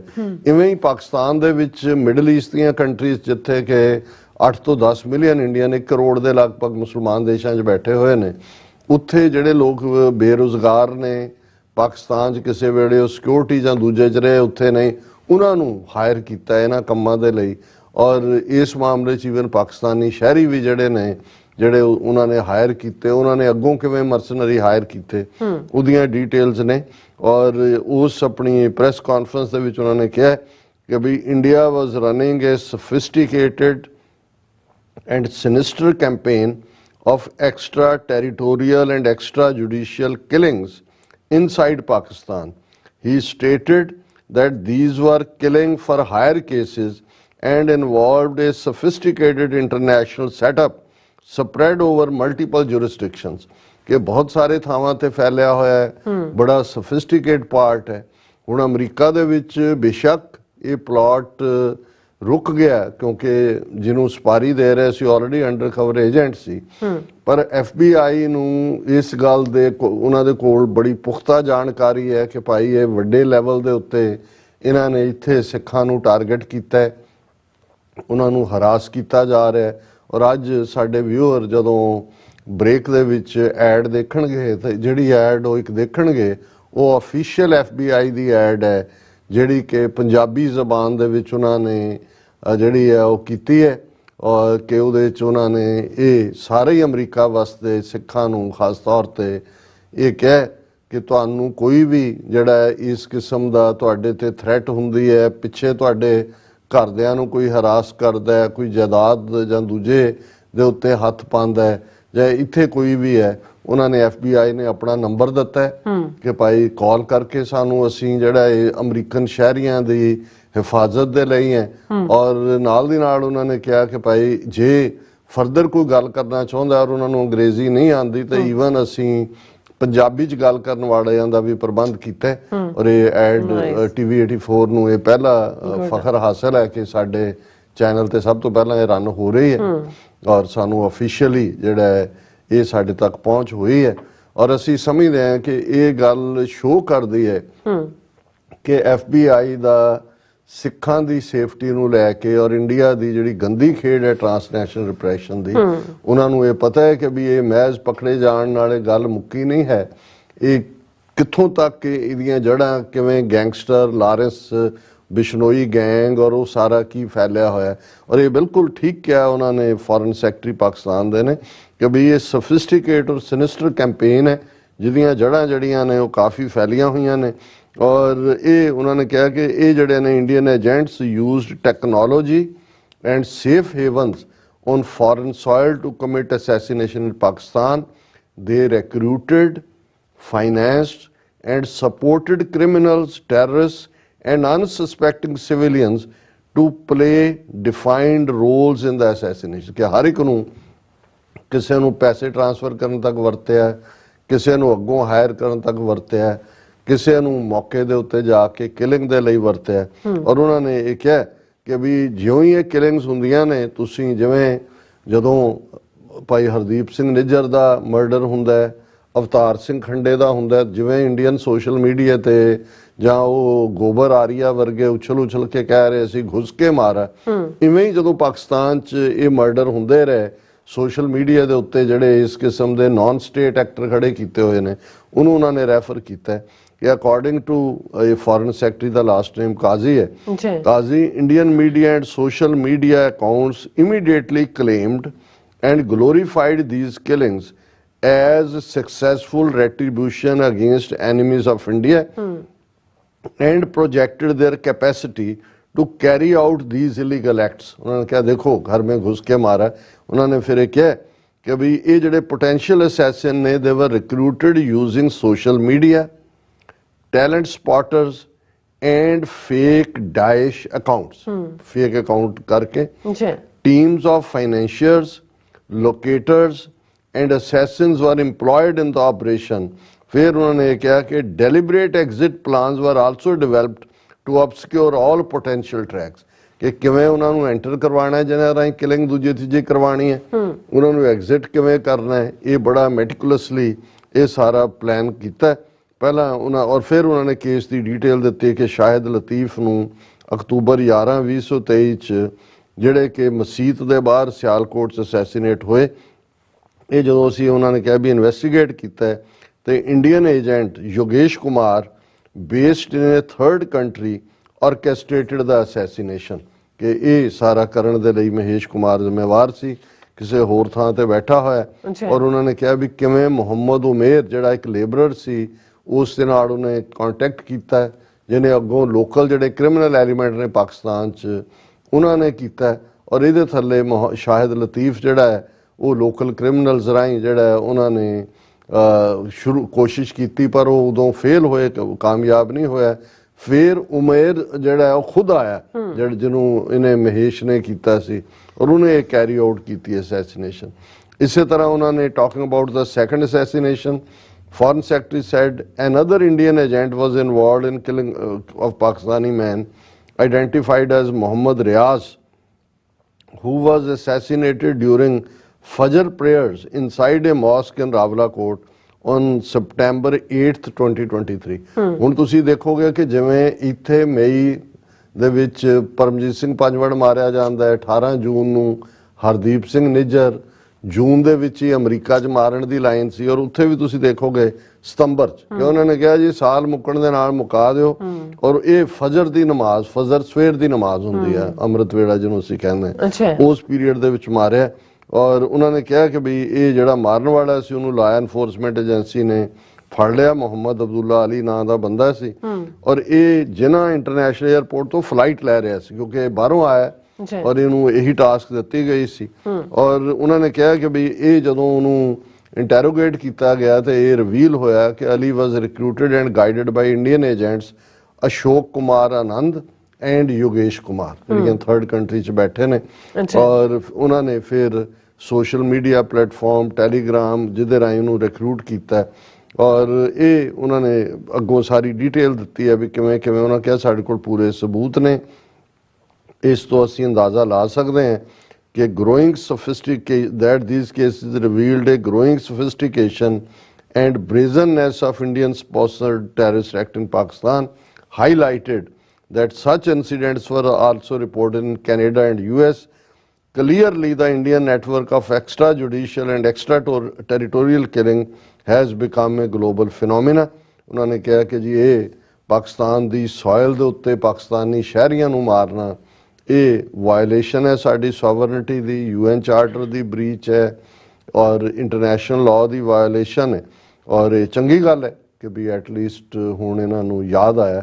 ਹਾਲਾਂ ਇੰਡੀਆ ਨੇ ਫੌਰਨ ਜਿਵੇਂ ਉਹ ਪੂਰੇ ਪੰਜੇ ਝਾੜ ਕੇ ਜਸਟਿਨ ਟਰੂਡੋ ਦੇ ਮਗਰ ਪਏ ਸੀ ਜਦੋਂ ਉਹਨੇ 18 ਸਤੰਬਰ ਨੂੰ ਰਿਵੀਲ ਕੀਤਾ ਸੀ ਪਾਰਲੀਮੈਂਟ 'ਚ ਕਿ ਇੰਡੀਅਨ ਏਜੰਟ ਰਿਸਪੌਂਸਿਬਲ ਨੇ।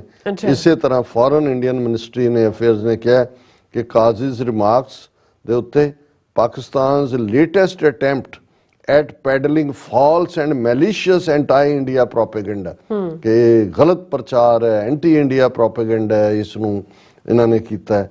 As the world knows, Pakistan has long been the epicenter of terrorism, organized crime and illegal transnational activities। ਕਿ ਪਾਕਿਸਤਾਨ ਤਾਂ ਖੁਦ ਐਪੀਸੈਂਟਰ ਹੈ ਇਲੀਗਲ ਐਕਟੀਵਿਟੀਜ਼, ਔਰ ਅਸੀਂ ਪਬਲਿਕਲੀ ਵਾਰਨ ਕਰ ਚੁੱਕੇ ਹਾਂ ਪਾਕਿਸਤਾਨ ਨੂੰ ਕਿ ਭਾਈ ਉਹ ਇਸ ਤੋਂ ਬਚੇ। ਹੁਣ ਇਹ ਹੈ ਇੰਡੀਆ ਦੀ ਐਕਸਪਲੇਨੇਸ਼ਨ, ਪਰ ਅਸੀਂ ਸਮਝਦੇ ਹਾਂ ਵੀ ਪਾਕਿਸਤਾਨ ਨੂੰ ਸਿਰਫ ਇਹ ਫੋਰਨ ਸੈਕਟਰੀ ਲੈਵਲ ਤੇ ਉੱਤੇ ਪ੍ਰੈਸ ਕਾਨਫਰੰਸ ਕਰਕੇ ਉੱਥੇ ਗੱਲ ਕਰਨ ਤੱਕ ਮਹਿਦੂਦ ਨਹੀਂ ਰਹਿਣਾ ਚਾਹੀਦਾ।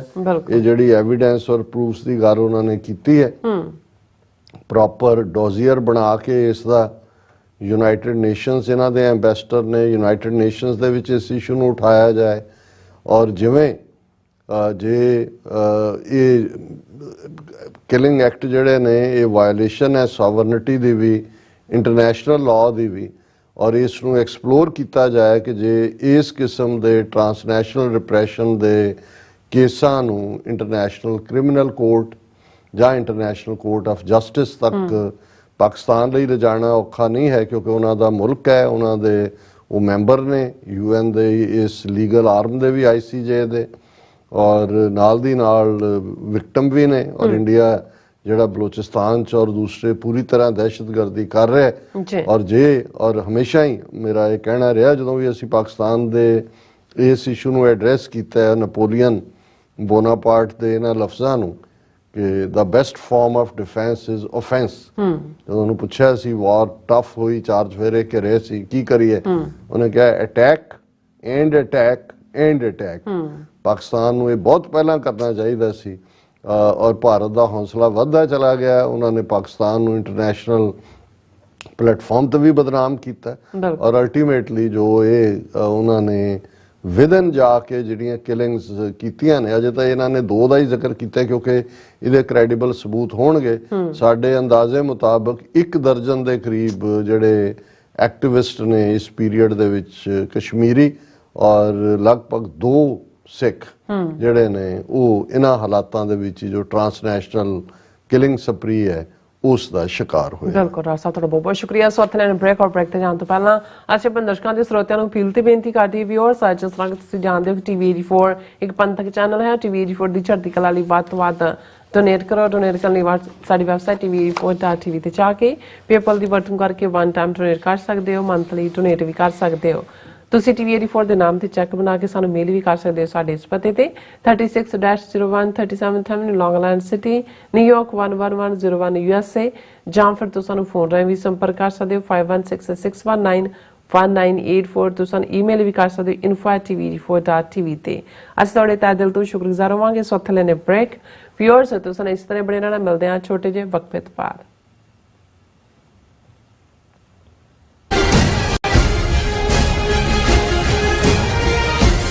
What do we want? What do we want? Indian state ਵੱਲੋਂ ਟਰਾਂਸਨੈਸ਼ਨਲ ਰਿਪਰੈਸ਼ਨ ਹੇਠ ਸਿੱਖਾਂ ਨੂੰ ਨਿਸ਼ਾਨਾ ਬਣਾਉਣ ਅਤੇ ਹਿੰਦੂਤਵੀ ਦਮਨਕਾਰੀ ਨੀਤੀਆਂ ਦੇ ਵਿਰੋਧ ਵਿੱਚ ਇੰਡੀਅਨ ਰਿਪਬਲਿਕ ਡੇ ਤੇ ਈਸਟ ਕੋਸਟ ਅਮਰੀਕਾ ਦੀਆਂ ਪੰਥਕ ਸਿੱਖ ਆਰਗੇਨਾਈਜੇਸ਼ਨਸ ਅਤੇ ਗੁਰਦੁਆਰਾ ਕਮੇਟੀਆਂ ਵੱਲੋਂ ਭਾਰੀ ਰੋਸ ਵਿਖਾਵੇ ਦਾ ਐਲਾਨ। Who murdered by Avtar Singh Khanda? India. 26 ਜਨਵਰੀ 2024 ਦਿਨ ਸ਼ੁੱਕਰਵਾਰ ਨੂੰ ਸਵੇਰੇ 10:30 ਵਜੇ ਵਾਸ਼ਿੰਗਟਨ ਡੀਸੀ ਵਿੱਚ ਸਥਿਤ ਭਾਰਤੀ ਅੰਬੈਸੀ ਮੂਹਰੇ ਵੱਡਾ ਪ੍ਰੋਟੈਸਟ ਕੀਤਾ ਜਾ ਰਿਹਾ ਹੈ। ਈਸਟ ਕੋਸਟ ਦੀਆਂ ਸਮੂਹ ਸਿੱਖ ਸੰਗਤਾਂ ਨੂੰ ਇਸ ਪ੍ਰੋਟੈਸਟ ਵਿੱਚ ਪਹੁੰਚਣ ਲਈ ਬੇਨਤੀ ਕੀਤੀ ਜਾਂਦੀ ਹੈ। ਵਧੇਰੇ ਜਾਣਕਾਰੀ ਲਈ ਤੁਸੀਂ ਹੇਠ ਦਿੱਤੇ ਨੰਬਰ ਤੇ ਸੰਪਰਕ ਕਰ ਸਕਦੇ ਹੋ। ਖਾਲਿਸਤਾਨ ਰੈਫਰੈਂਡਮ ਦੀਆਂ ਵੋਟਾਂ 28 ਜਨਵਰੀ ਦਿਨ ਐਤਵਾਰ ਨੂੰ ਸੈਨ ਫਰਾਂਸਿਸਕੋ ਦੇ ਸਿਵਿਕ ਸੈਂਟਰ ਪਲਾਜ਼ਾ ਵਿਖੇ ਸਵੇਰੇ 9 ਵਜੇ ਤੋਂ ਲੈ ਕੇ ਸ਼ਾਮ ਦੇ 5 ਵਜੇ ਤੱਕ ਪੈਣਗੀਆਂ। ਸੰਗਤਾਂ ਦੇ ਵੋਟਾਂ ਪਾਉਣ ਲਈ LA ਤੋਂ ਲੈ ਕੇ ਬੇ ਏਰੀਏ ਤੱਕ ਹਰ ਇਲਾਕੇ 'ਚੋਂ ਬੱਸਾਂ ਦਾ ਪ੍ਰਬੰਧ ਕੀਤਾ ਗਿਆ ਹੈ। ਬੱਸਾਂ ਦੀ ਜਾਣਕਾਰੀ ਜਾਂ ਹੋਰ ਇਨਫੋਰਮੇਸ਼ਨ ਲੈਣ ਲਈ ਸੰਪਰਕ ਕਰੋ 669 222 0946 ਜਾਂ 669 222 0306। FBI ਤੋਂ ਮੈਂ ਹਾਂ ਸੁਖਵੀਰ ਕੌਰ ਤੇ ਹੁਣ ਸੁਣੋ FBI ਵੱਲੋਂ ਜ਼ਰੂਰੀ ਜਾਣਕਾਰੀ। ਸਾਡੇ ਦੇਸ਼ ਅਮਰੀਕਾ ਵਿੱਚ ਬਾਹਰਲੇ ਦੇਸ਼ਾਂ ਦੀਆਂ ਸਰਕਾਰਾਂ ਵੱਲੋਂ ਅੰਤਰਰਾਸ਼ਟਰੀ ਦਬਾਅ ਪਾਇਆ ਜਾ ਰਿਹਾ ਹੈ।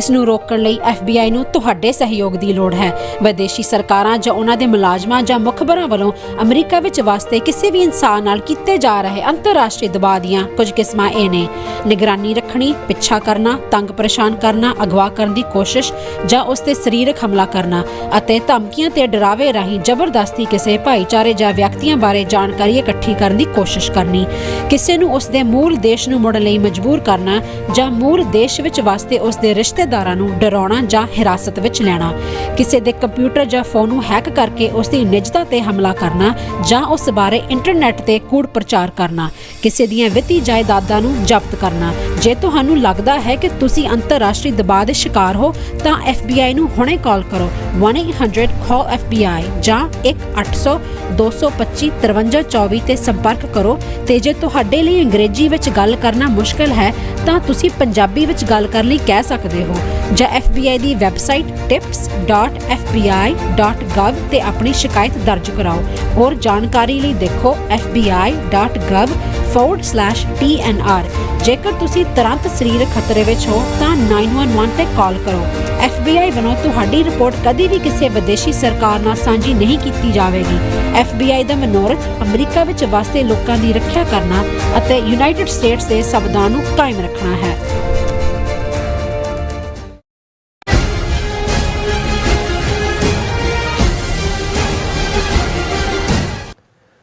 Viewers welcome back on program. So viewers गलबात करने जा रहे हैं कि पाकिस्तानी फौज के चीफ जनरल आसिम मनीर ने अफगानिस्तान की तालिबान सरकार, ईरान और भारत तिन्हां नूं इक्को रस्से नाल बंधियां चेतावनी दी है कि जिसने पाकिस्तान के खिलाफ कोई शरारत की उसका मूँह तोड़वा जिहड़ा जवाब दिता जाएगा। सो इस बारे आपां गलबात करन जा रहे हैं। सो असीं चाहांगे कि तुसीं इसी तरह बने रहना, देखण सुणन लई लिखण लई तुहाडा सब दा बहुत बहुत धन्नवाद जी। राज साहब की विचार ने?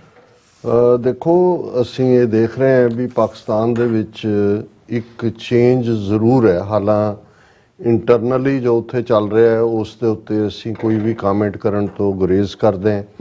ਉੱਥੇ ਇਲੈਕਸ਼ਨਸ ਹੋਣ ਜਾ ਰਹੀਆਂ ਨੇ, ਕਿਹਨਾਂ ਹਾਲਾਤਾਂ 'ਚ ਹੋ ਰਹੀਆਂ, ਉਹਦੇ 'ਚ ਉਹਨਾਂ ਦੇ ਇਲੈਕਸ਼ਨ ਕਮਿਸ਼ਨ ਦਾ ਕੀ ਰੋਲ ਹੈ, ਜੁਡੀਸ਼ਰੀ ਦਾ ਕੀ ਰੋਲ ਹੈ। ਦੂਸਰਾ ਇਹ ਪਾਕਿਸਤਾਨੀ ਸ਼ਹਿਰੀਆਂ ਦੇ ਲਈ ਹੈ ਵੀ ਉਹਨਾਂ ਨੇ ਡਿਬੇਟ ਕਰਨਾ ਹੈ, ਉਹਨਾਂ ਨੇ ਡਿਸਕਸ ਕਰਨਾ ਹੈ ਔਰ ਉਹਨਾਂ ਨੇ ਉਸ ਨੂੰ ਮੁਲਕ ਨੂੰ ਅੱਗੇ ਤੋਰਨਾ ਹੈ।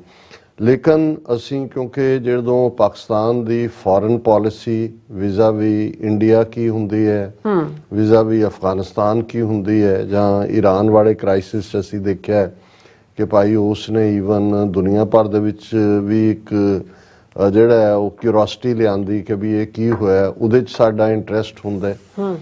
ਪਾਕਿਸਤਾਨ ਨੂੰ ਇੱਕ ਸਟੇਬਲ ਪ੍ਰੋਸਪਰਸ ਮੁਲਕ ਦੇ ਤੌਰ ਤੇ ਦੇਖਣਾ ਇਹ ਸਾਡੀ ਚਾਹਨਾ ਵੀ ਹੈ, ਡਿਜ਼ਾਇਰ ਵੀ ਹੈ, ਔਰ ਅਸੀਂ ਦੁਆਗੋ ਵੀ ਹੁੰਦੇ ਹਾਂ। ਔਰ ਮਲਟੀਪਲ ਟਾਈਮਸ ਜਦੋਂ ਇਸ ਕਿਹਾ ਜਾਂਦਾ ਹੈ, ਔਰ ਸ਼ਾਇਦ ਹੁਣ ਵੀ ਕਿਸੇ ਨੇ ਕਿਹਾ ਜੀ ਪਾਕਿਸਤਾਨ 'ਚ ਤੁਹਾਡੀ ਕੀ ਦਿਲਚਸਪੀ ਹੈ ਜਾਂ ਕਿਹੜਾ ਤੁਹਾਨੂੰ ਪਿਆਰ ਜਾਗਦਾ ਹੈ। ਸੋ ਮੈਂ ਅਕਸਰ ਪਹਿਲਾ ਪਾਰਟ ਤਾਂ ਇਹ ਹੈ ਵੀ ਸਾਡੀ ਉਹ ਪੁੰਨ ਭੂਮੀ ਹੈ, ਪਵਿੱਤਰ ਭੂਮੀ ਹੈ, ਜਿੱਥੇ ਸਾਡੇ ਨਨਕਾਣਾ ਸਾਹਿਬ, ਕਰਤਾਰਪੁਰ ਸਾਹਿਬ ਔਰ ਸੈਂਕੜਿਆਂ ਇਤਿਹਾਸਕ ਗੁਰਦੁਆਰੇ ਨੇ, ਸਾਡੀ ਤਹਿਜ਼ੀਬ, ਜ਼ਬਾਨ, ਉਹਨਾਂ ਦੀ ਸਾਂਝ ਹੈ।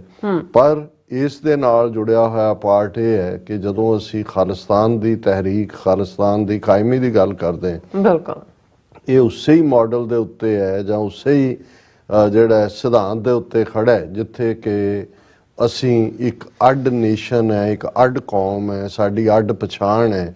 ਔਰ ਅਸੀਂ ਸੋ ਕਾਲਡ ਜਿਹੜਾ ਅੱਜ ਜਿਹਨੂੰ ਹਿੰਦੂਤਵਾ ਨੇ ਤਾਂ ਹੁਣ ਨੰਗਾ ਚਿੱਟਾ ਹੀ ਹਿੰਦੂ ਰਾਸ਼ਟਰ ਦੀ ਗੱਲ ਆ ਗਈ, ਪਰ ਜਿਸ ਜ਼ਮਾਨੇ ਦੇ ਵਿੱਚ ਉਹ ਸੈਕੂਲਰਿਜ਼ਮ ਦੇ ਲਬਾਦੇ 'ਚ ਸਨ, ਉਦੋਂ ਵੀ ਪਾਕਿਸਤਾਨ ਦੇ ਬਾਨੀ ਕਾਇਦੇ ਆਜ਼ਮ ਮੁਹੰਮਦ ਅਲੀ, ਜਿਨ੍ਹਾਂ ਨੂੰ ਤਾਂ ਸਮਝ ਆ ਗਈ ਸੀ ਕਿ ਵੀ ਇਹ ਸੈਕੂਲਰਿਜ਼ਮ ਦੇ ਲਬਾਦੇ ਦੇ ਵਿੱਚ ਸ਼ੁੱਧ ਬਨਾਰਸੀ ਹਿੰਦੂ ਨੇ, ਔਰ ਉਹਨਾਂ ਨੇ ਉਹ ਮੁਲਕ ਲਿਆ।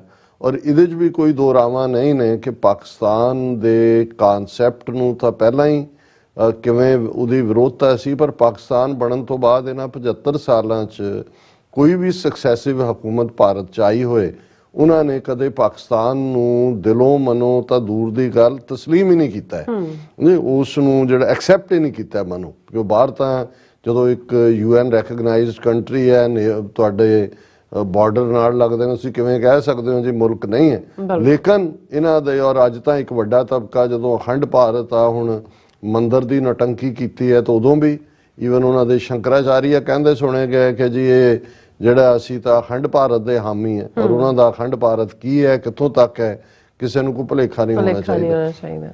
ਸੋ ਇਹ ਬੇਸਿਕ ਰੀਜ਼ਨ ਨੇ, ਔਰ ਅਸੀਂ ਸਮਝਦੇ ਹਾਂ ਕਿ ਈਵਨ ਭਵਿੱਖ ਦੇ ਵਿੱਚ ਵੀ ਇਹ ਉਹਨਾਂ ਦੇ ਲਈ ਹੈ ਜਿਨ੍ਹਾਂ ਨੂੰ ਇਹ ਹੈ ਵੀ ਸਾਨੂੰ ਪਾਕਿਸਤਾਨ ਦਾ ਹੇਜ ਕਿਉਂ ਜਾਗਿਆ ਹੈ ਜਾਂ ਕਿਉਂ ਜਾਗਦਾ, ਕਿ ਜੇ ਅਸੀਂ ਖਾਲਿਸਤਾਨ ਦੀ ਕਾਇਮੀ ਦੇ ਲਈ ਲੜ ਰਹੇ ਹਾਂ, ਖਾਲਿਸਤਾਨ ਚਾਹੁੰਦੇ ਹਾਂ, ਖਾਲਿਸਤਾਨ ਇੱਕ ਲੈਂਡਲੌਕਡ ਕੰਟਰੀ ਹੈ, ਇਹਨਾਂ ਦੀ ਦੁਸ਼ਮਣੀ ਹਿੰਦੂ ਤਵੀਆਂ ਦੀ, ਇਹ ਤਾਂ 5 ਸਦੀਆਂ ਦਾ ਵੈਰ ਇਹਨਾਂ ਦੇ ਨਾਲ ਇਹਨਾਂ ਨੇ ਸਾਡੇ ਨਾਲ ਪੁਗਾਇਆ ਹੋਇਆ। ਤੁਹਾਡੀ ਸੈਂਟਰਲ ਏਸ਼ੀਆ ਤੱਕ ਤੁਹਾਡੀ ਵਪਾਰਕ ਪਹੁੰਚ, ਤੁਹਾਡੀ ਸਮੁੰਦਰ ਤੱਕ ਪਹੁੰਚ ਪਾਕਿਸਤਾਨ ਦੇ ਨਾਲ ਤਾਂ ਸਾਡੇ ਵੈਸੇ ਵੀ ਜਿਹੜੇ ਨੇ ਉਹ ਇੱਕ ਸਿਵਲਾਈਜੇਸ਼ਨਲ ਤਾਲੁਕ ਵੀ ਨੇ। ਜ਼ਬਾਨੀ ਤਾਂ ਪਾਕਿਸਤਾਨ ਦਾ ਮਤਲਬ 65% ਪੰਜਾਬ ਹੈ, ਔਰ ਪੰਜਾਬ ਤਾਂ ਕੰਪਲੀਟ ਹੀ ਜਿਹੜਾ ਹੈ, ਜੇ ਲਹਿੰਦੇ ਪੰਜਾਬ ਨੂੰ ਪਾਸੇ ਰੱਖ ਕੇ ਤੁਸੀਂ ਜਿਹੜੀ ਪੰਜਾਬ ਦੀ 5000 ਸਾਲ ਦੀ ਸਿਵਲਾਈਜੇਸ਼ਨ ਇੰਡਸ ਵੈਲੀ ਉਹਨੂੰ ਕਿਵੇਂ ਡਿਸਕਸ ਕਰੋਗੇ।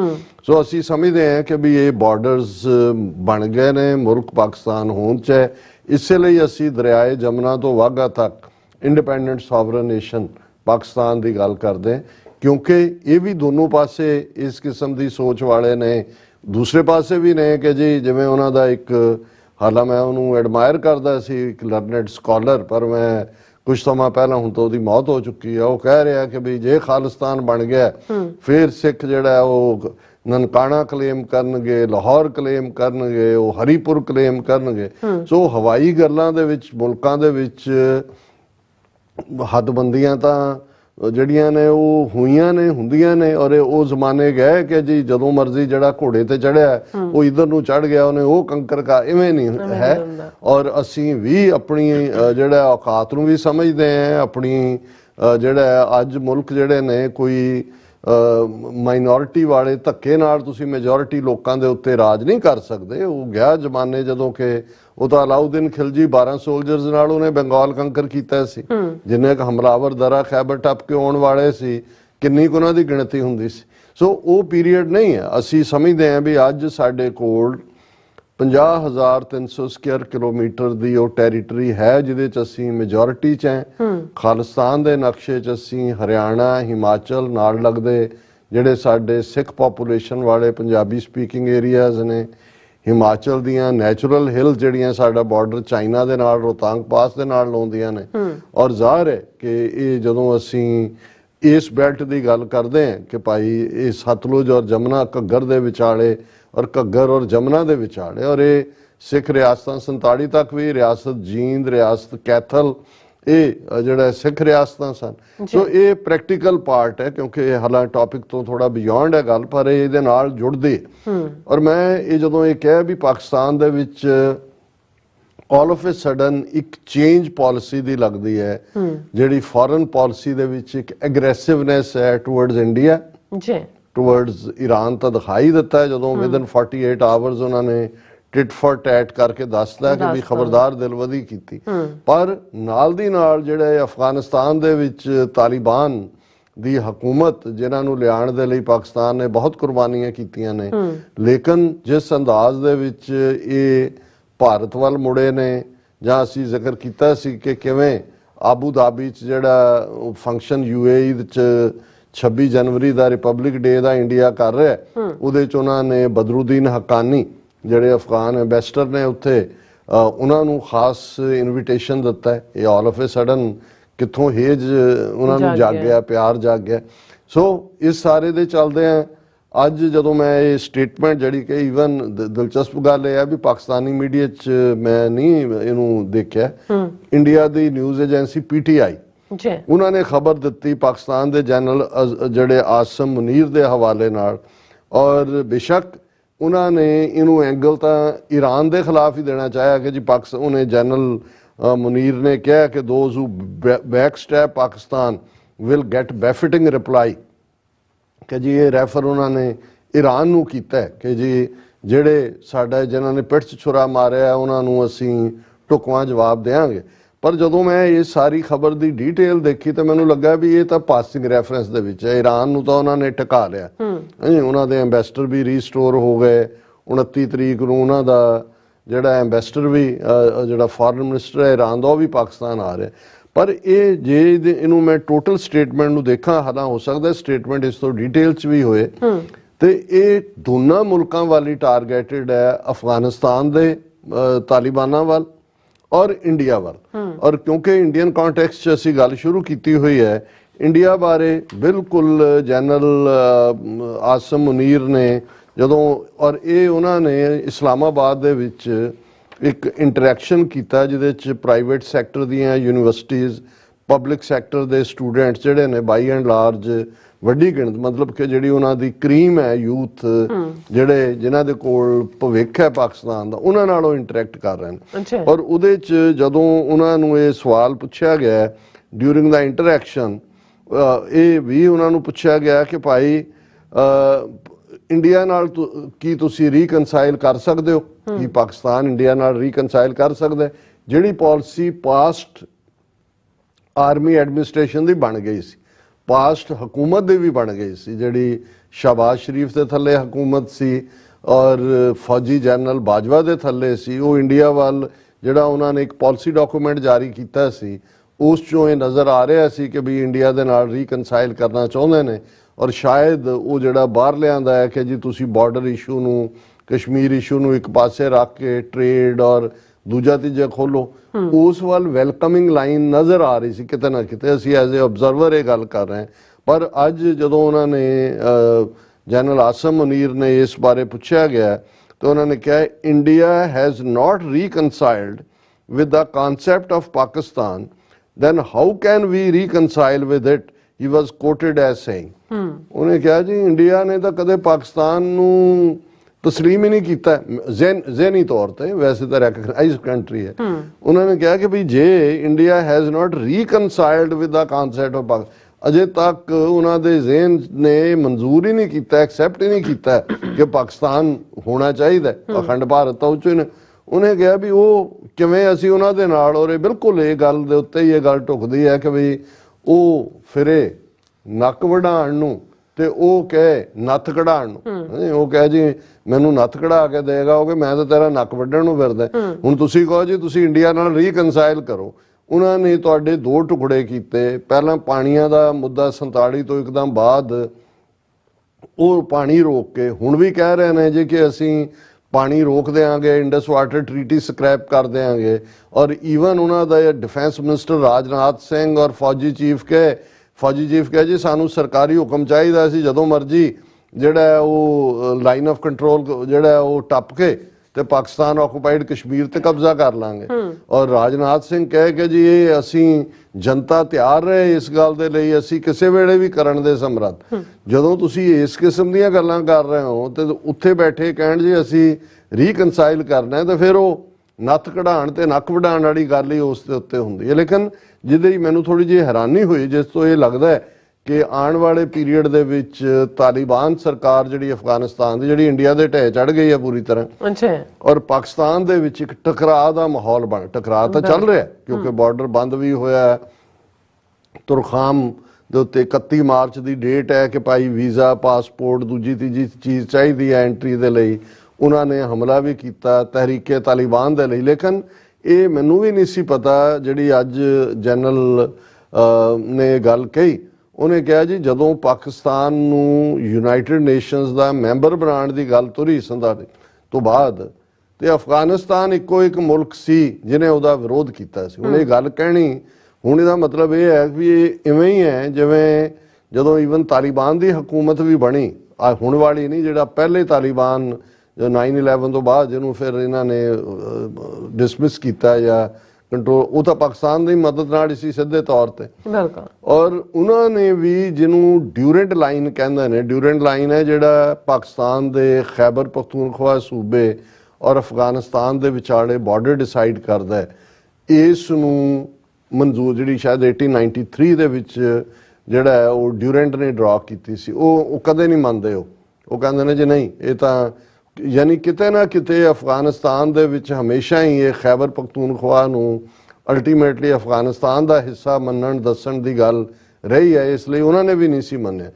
ਹੁਣ ਇਹ ਗੱਲ ਜਿਸ ਲੈਵਲ ਦੀ ਹੌਸਟਿਲਿਟੀ ਇਸ ਵੇਲੇ ਅਫਗਾਨ ਤਾਲਿਬਾਨ ਹਕੂਮਤ ਪਾਕਿਸਤਾਨ ਪ੍ਰਤੀ ਦਿਖਾ ਰਹੀ ਹੈ, ਮੈਨੂੰ ਲੱਗਦਾ ਹੈ ਕਿ ਵੀ ਜਨਰਲ ਸਾਹਿਬ ਨੂੰ ਇਹ ਲੱਗਦਾ ਹੈ ਕਿ ਅਸੀਂ ਅਲਟੀਮੇਟਲੀ ਟੱਕਰ ਹੋਏਗੀ।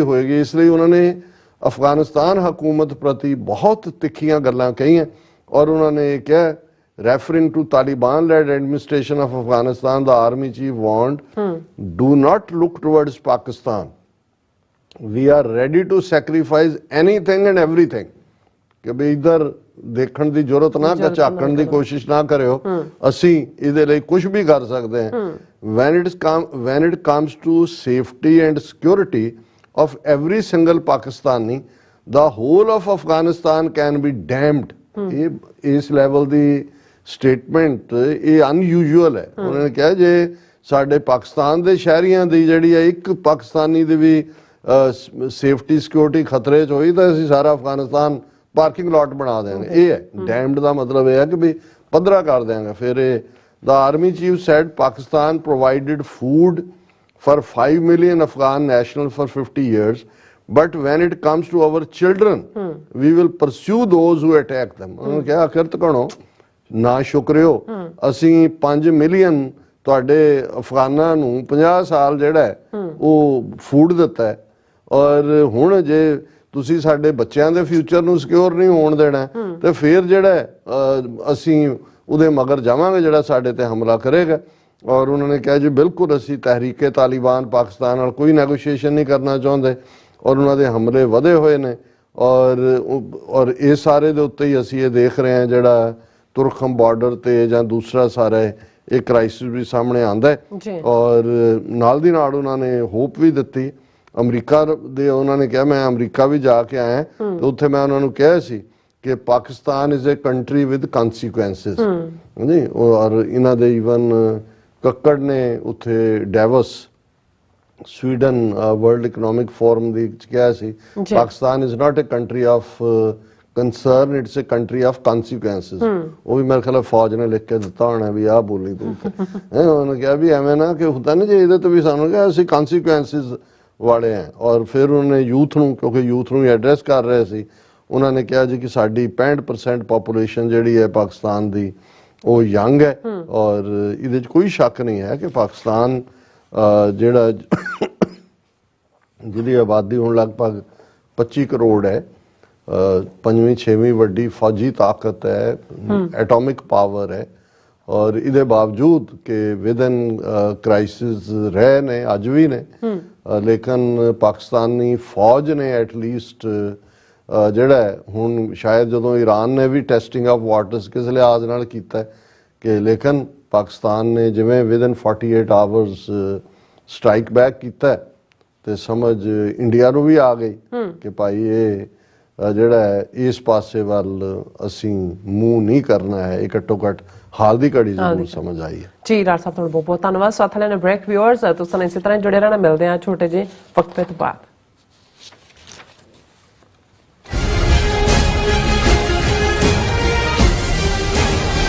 What do we want? What do we want? Indian state ਵੱਲੋਂ ਟਰਾਂਸਨੈਸ਼ਨਲ ਰਿਪਰੈਸ਼ਨ ਹੇਠ ਸਿੱਖਾਂ ਨੂੰ ਨਿਸ਼ਾਨਾ ਬਣਾਉਣ ਅਤੇ ਹਿੰਦੂਤਵੀ ਦਮਨਕਾਰੀ ਨੀਤੀਆਂ ਦੇ ਵਿਰੋਧ ਵਿੱਚ ਇੰਡੀਅਨ ਰਿਪਬਲਿਕ ਡੇ ਤੇ ਈਸਟ ਕੋਸਟ ਅਮਰੀਕਾ ਦੀਆਂ ਪੰਥਕ ਸਿੱਖ ਆਰਗੇਨਾਈਜੇਸ਼ਨਸ ਅਤੇ ਗੁਰਦੁਆਰਾ ਕਮੇਟੀਆਂ ਵੱਲੋਂ ਭਾਰੀ ਰੋਸ ਵਿਖਾਵੇ ਦਾ ਐਲਾਨ। Who murdered by Avtar Singh Khanda? India. 26 ਜਨਵਰੀ 2024 ਦਿਨ ਸ਼ੁੱਕਰਵਾਰ ਨੂੰ ਸਵੇਰੇ 10:30 ਵਜੇ ਵਾਸ਼ਿੰਗਟਨ ਡੀਸੀ ਵਿੱਚ ਸਥਿਤ ਭਾਰਤੀ ਅੰਬੈਸੀ ਮੂਹਰੇ ਵੱਡਾ ਪ੍ਰੋਟੈਸਟ ਕੀਤਾ ਜਾ ਰਿਹਾ ਹੈ। ਈਸਟ ਕੋਸਟ ਦੀਆਂ ਸਮੂਹ ਸਿੱਖ ਸੰਗਤਾਂ ਨੂੰ ਇਸ ਪ੍ਰੋਟੈਸਟ ਵਿੱਚ ਪਹੁੰਚਣ ਲਈ ਬੇਨਤੀ ਕੀਤੀ ਜਾਂਦੀ ਹੈ। ਵਧੇਰੇ ਜਾਣਕਾਰੀ ਲਈ ਤੁਸੀਂ ਹੇਠ ਦਿੱਤੇ ਨੰਬਰ ਤੇ ਸੰਪਰਕ ਕਰ ਸਕਦੇ ਹੋ। ਜਦੋਂ ਸਾਡੀ ਜ਼ਮੀਰਾਂ ਦੀ ਗੱਲ ਹੋਊਗੀ, ਜਦੋਂ ਸਾਡੀ ਹੋਂਦ ਦੀ ਗੱਲ ਹੋਊਗੀ, ਉਦੋਂ ਅਸੀਂ ਖੜੇ ਹੋ ਜਾਾਂਗੇ। ਉਹ ਵੱਖਰੀ ਗੱਲ ਆ ਵੀ ਅਸੀਂ ਆਪਣੀ ਪਛਾਣ ਤੋਂ ਦੂਰ ਹੋਏ ਫਿਰਦੇ ਹਾਂ। ਗੁਰਦੁਆਰਾ ਗੁਰੂ ਹਰਗੋਬਿੰਦ ਸਾਹਿਬ ਗ੍ਰੀਨਵੁੱਡ ਇੰਡੀਆਨਾ ਵਿਖੇ ਸ਼ਹੀਦ ਭਾਈ ਸੰਦੀਪ ਸਿੰਘ ਦੀਪ ਸਿੱਧੂ ਦੀ ਸ਼ਹਾਦਤ ਨੂੰ ਸਮਰਪਿਤ ਅਖੰਡ ਪਾਠ ਸਾਹਿਬ 16 ਫਰਵਰੀ 2024 ਨੂੰ ਆਰੰਭ ਹੋਣਗੇ ਅਤੇ 18 ਫਰਵਰੀ ਦਿਨ ਐਤਵਾਰ ਨੂੰ ਭੋਗ ਪਾਏ ਜਾਣਗੇ। ਐਤਵਾਰ ਦੇ ਦਿਨ ਦੇ ਦੀਵਾਨ ਵਿੱਚ ਪੰਥ ਦੇ ਪ੍ਰਸਿੱਧ ਕੀਰਤਨੀ ਜਥੇ ਕਥਾਵਾਚਕ ਗੁਰਬਾਣੀ ਅਤੇ ਗੁਰ ਇਤਿਹਾਸ ਨਾਲ ਸੰਗਤ ਨੂੰ ਨਿਹਾਲ ਕਰਨਗੇ। ਅਜੋਕੇ ਸਿੱਖ ਸੰਘਰਸ਼ ਅਤੇ ਮੌਜੂਦਾ ਹਾਲਾਤਾਂ ਬਾਰੇ ਖਾਲਿਸਤਾਨ ਅਫੇਅਰਸ ਸੈਂਟਰ ਦੇ ਸੰਚਾਲਕ ਡਾਕਟਰ ਅਮਰਜੀਤ ਸਿੰਘ ਵਿਚਾਰਾਂ ਦੀ ਸਾਂਝ ਪਾਉਣਗੇ। ਗੁਰੂ ਘਰ ਦੀ ਪ੍ਰਬੰਧਕ ਕਮੇਟੀ ਅਤੇ ਪਹਿਲਵਾਨ ਯੂਥ ਗਰੁੱਪ ਆਰਗੇਨਾਈਜੇਸ਼ਨ ਵੱਲੋਂ ਆਪ ਸਭ ਨੂੰ ਇਸ ਸਮਾਗਮ ਵਿੱਚ ਹਾਜ਼ਰੀ ਲਵਾਉਣ ਲਈ ਬੇਨਤੀ ਕੀਤੀ ਜਾਂਦੀ ਹੈ। ਮਰਨ ਮੁਨਸਾ ਸੂਰਿਆ ਹੱਕ ਹੈ। ਖਾਲਿਸਤਾਨ ਰੈਫਰੈਂਡਮ ਦੀਆਂ ਵੋਟਾਂ 28 ਜਨਵਰੀ ਦਿਨ ਐਤਵਾਰ ਨੂੰ ਸੈਨ ਫਰਾਂਸਿਸਕੋ ਦੇ ਸਿਵਿਕ ਸੈਂਟਰ ਪਲਾਜ਼ਾ ਵਿਖੇ ਸਵੇਰੇ 9 ਵਜੇ ਤੋਂ ਲੈ ਕੇ ਸ਼ਾਮ ਦੇ 5 ਵਜੇ ਤੱਕ ਪੈਣਗੀਆਂ। ਸੰਗਤਾਂ ਦੇ ਵੋਟਾਂ ਪਾਉਣ ਲਈ LA ਤੋਂ ਲੈ ਕੇ ਬੇ ਏਰੀਏ ਤੱਕ ਹਰ ਇਲਾਕੇ 'ਚੋਂ ਬੱਸਾਂ ਦਾ ਪ੍ਰਬੰਧ ਕੀਤਾ ਗਿਆ ਹੈ। ਬੱਸਾਂ ਦੀ ਜਾਣਕਾਰੀ ਜਾਂ ਹੋਰ ਇਨਫੋਰਮੇਸ਼ਨ ਲੈਣ ਲਈ ਸੰਪਰਕ ਕਰੋ 669 222 0946 ਜਾਂ 669 222 0306।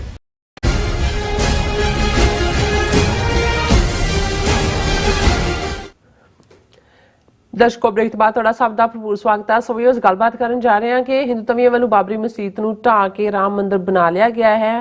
ਹੁਣ ਉਹਨਾਂ ਦਾ ਅਗਲਾ ਨਿਸ਼ਾਨਾ ਬਨਾਰਸ ਵਿੱਚ ਜਿਹੜੀ ਗਿਆਨ ਵਿਆਪੀ ਮਸਜਿਦ ਹੈ ਔਰ ਆਰਕੀਓਲੋਜੀਕਲ ਸਰਵੇ ਆਫ ਇੰਡੀਆ ਯਾਨੀ ਕਿ ASI ਨੇ ਆਪਣੀ ਇੱਕ ਰਿਪੋਰਟ ਨਾਲ ਹਿੰਦੂਤਵੀਆਂ ਦਾ ਰਸਤਾ ਜਿਹੜਾ ਪੱਧਰਾ ਕਰ ਦਿੱਤਾ ਹੈ ਔਰ ASI ਨੇ ਆਪਣੀ ਰਿਪੋਰਟ ਵਿੱਚ ਕਿਹਾ ਹੈ ਕਿ ਇਸ ਗੱਲ ਦੇ ਪੁਖਤਾ ਸਬੂਤ ਨੇ ਕਿ ਜਿਹੜੀ ਮਸਜਿਦ ਵਾਲੀ ਥਾਂ ਤੇ ਪਹਿਲਾ ਮੰਦਰ ਹੁੰਦਾ ਸੀ। ਸੋ ਇਸ ਬਾਰੇ ਆਪਾਂ ਗੱਲਬਾਤ ਕਰਨ ਜਾ ਰਹੇ ਹਾਂ। ਸੋ ਅਸੀਂ ਚਾਹਾਂਗੇ ਕਿ ਤੁਸੀਂ ਇਸੇ ਤਰ੍ਹਾਂ ਬਣੇ ਰਹਿਣਾ, ਦੇਖਣ ਸੁਣ ਲਈ ਲਿਖਣ ਲਈ ਤੁਹਾਡਾ ਸਭ ਦਾ ਬਹੁਤ ਬਹੁਤ ਸ਼ੁਕਰੀਆ। ਜੀ ਡਾਕਟਰ ਸਾਹਿਬ ਕੀ ਵਿਚਾਰਾਂ ਨੇ?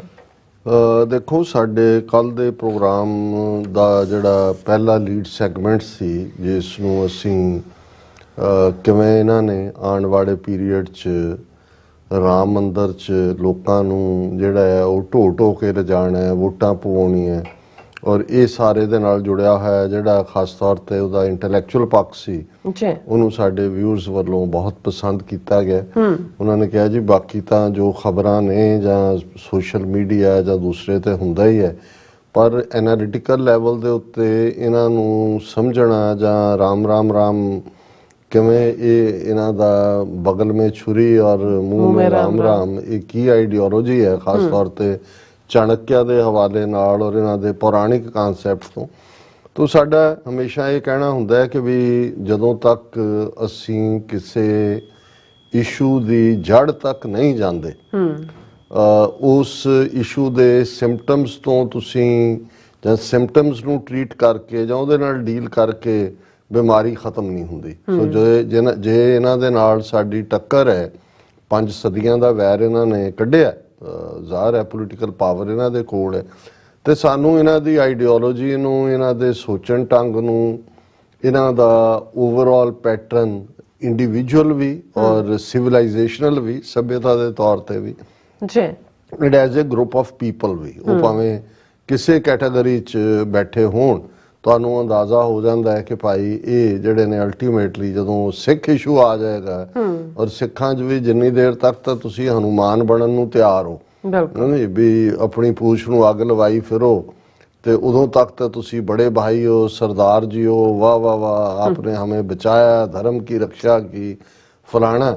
ਜਿੱਦਣ ਤੁਸੀਂ ਆਪਣੀ ਇੰਡੀਪੈਂਡੈਂਟ ਹੋਂਦ ਐਸਰਟ ਕਰਨ ਦੀ ਗੱਲ, ਨਿਆਰਾ ਖਾਲਸਾ ਔਰ ਖਾਲਸੇ ਦੇ ਅਸਲ ਸਰੂਪ ਨੂੰ ਬਿਆਨੋਗੇ, ਉਦੋਂ ਤੁਹਾਡੇ ਤੇ ਫਿਰ ਆਤੰਕਵਾਦ, ਅਲਗਾਵਵਾਦ, ਉਗਰਵਾਦ ਔਰ ਜੋ ਪੌਂਡੇ ਮਜ਼ਾਕ, ਜੋ ਘਟੀਆ, ਜੋ ਤੁਹਾਡੇ ਇੰਟੈਲੈਕਟ ਲੈਵਲ ਨੂੰ ਮਜ਼ਾਕ ਕਰਨ ਵਾਲੇ ਔਰ ਤੁਹਾਨੂੰ ਇੱਕ ਕਿਵੇਂ ਡੀਗ੍ਰੇਡ ਕਰਨ ਵਾਲੇ ਸਬ ਹਿਊਮਨ ਜਿਹੜਾ ਉਹ ਬਣਾਉਣ ਦੀ ਗੱਲ ਹੋਏਗੀ।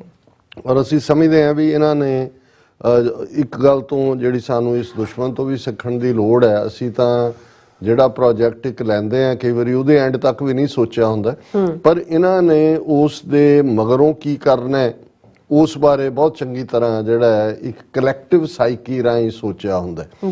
ਔਰ ਜਦੋਂ 6 ਦਸੰਬਰ 1992 ਨੂੰ ਬਾਬਰੀ ਮਸਜਿਦ ਢਾਈ ਗਈ, ਜਿਹਦੇ ਲਈ ਤੁਸੀਂ ਦੇਖੋ ਕਿ 1999 ਦੇ ਵਿੱਚ ਜਿਹੜੀ ਬੀਜੇਪੀ ਦੀ ਪਾਲਮਪੁਰ 'ਚ ਹੋਈ ਐਗਜ਼ੈਕਟਿਵ ਕਾਨਫਰੰਸ ਦੇ ਵਿੱਚ ਉਹ ਮਤਾ ਕਰਦੇ ਨੇ, ਵਿਦਨ 3 years ਉਹਨਾਂ ਨੇ ਮੌਬ ਨੂੰ ਉਸ ਲੈਵਲ ਤੇ ਲੈ ਆਂਦਾ ਕਿ ਬਾਬਰੀ ਮਸਜਿਦ ਢਾਣ ਦੇ ਲਈ ਯੂਪੀ ਦੇ ਵਿੱਚ ਉਸ ਵੇਲੇ ਕਲਿਆਣ ਸਿੰਘ ਦੀ ਸਰਕਾਰ ਸੀ, ਜਿਹੜਾ ਬੀਜੇਪੀ ਦੀ ਸਰਕਾਰ ਸੀ, ਭਾਵੇਂ ਸੈਂਟਰ ਦੇ ਵਿੱਚ ਨਰਸਿਮਹਾ ਰਾਓ ਦੀ ਸਰਕਾਰ ਸੀ, ਜਿਹੜਾ ਅੰਦਰੋਂ ਉਹਦੇ ਖਾਕੀ ਨਿੱਖਰ ਹੀ ਪਾਈ ਹੋਈ ਸੀ, ਧੋਤੀ ਦੇ ਥੱਲੇੋਂ ਪੱਕਾ ਹਿੰਦੂ ਤੋਂ ਵੀ।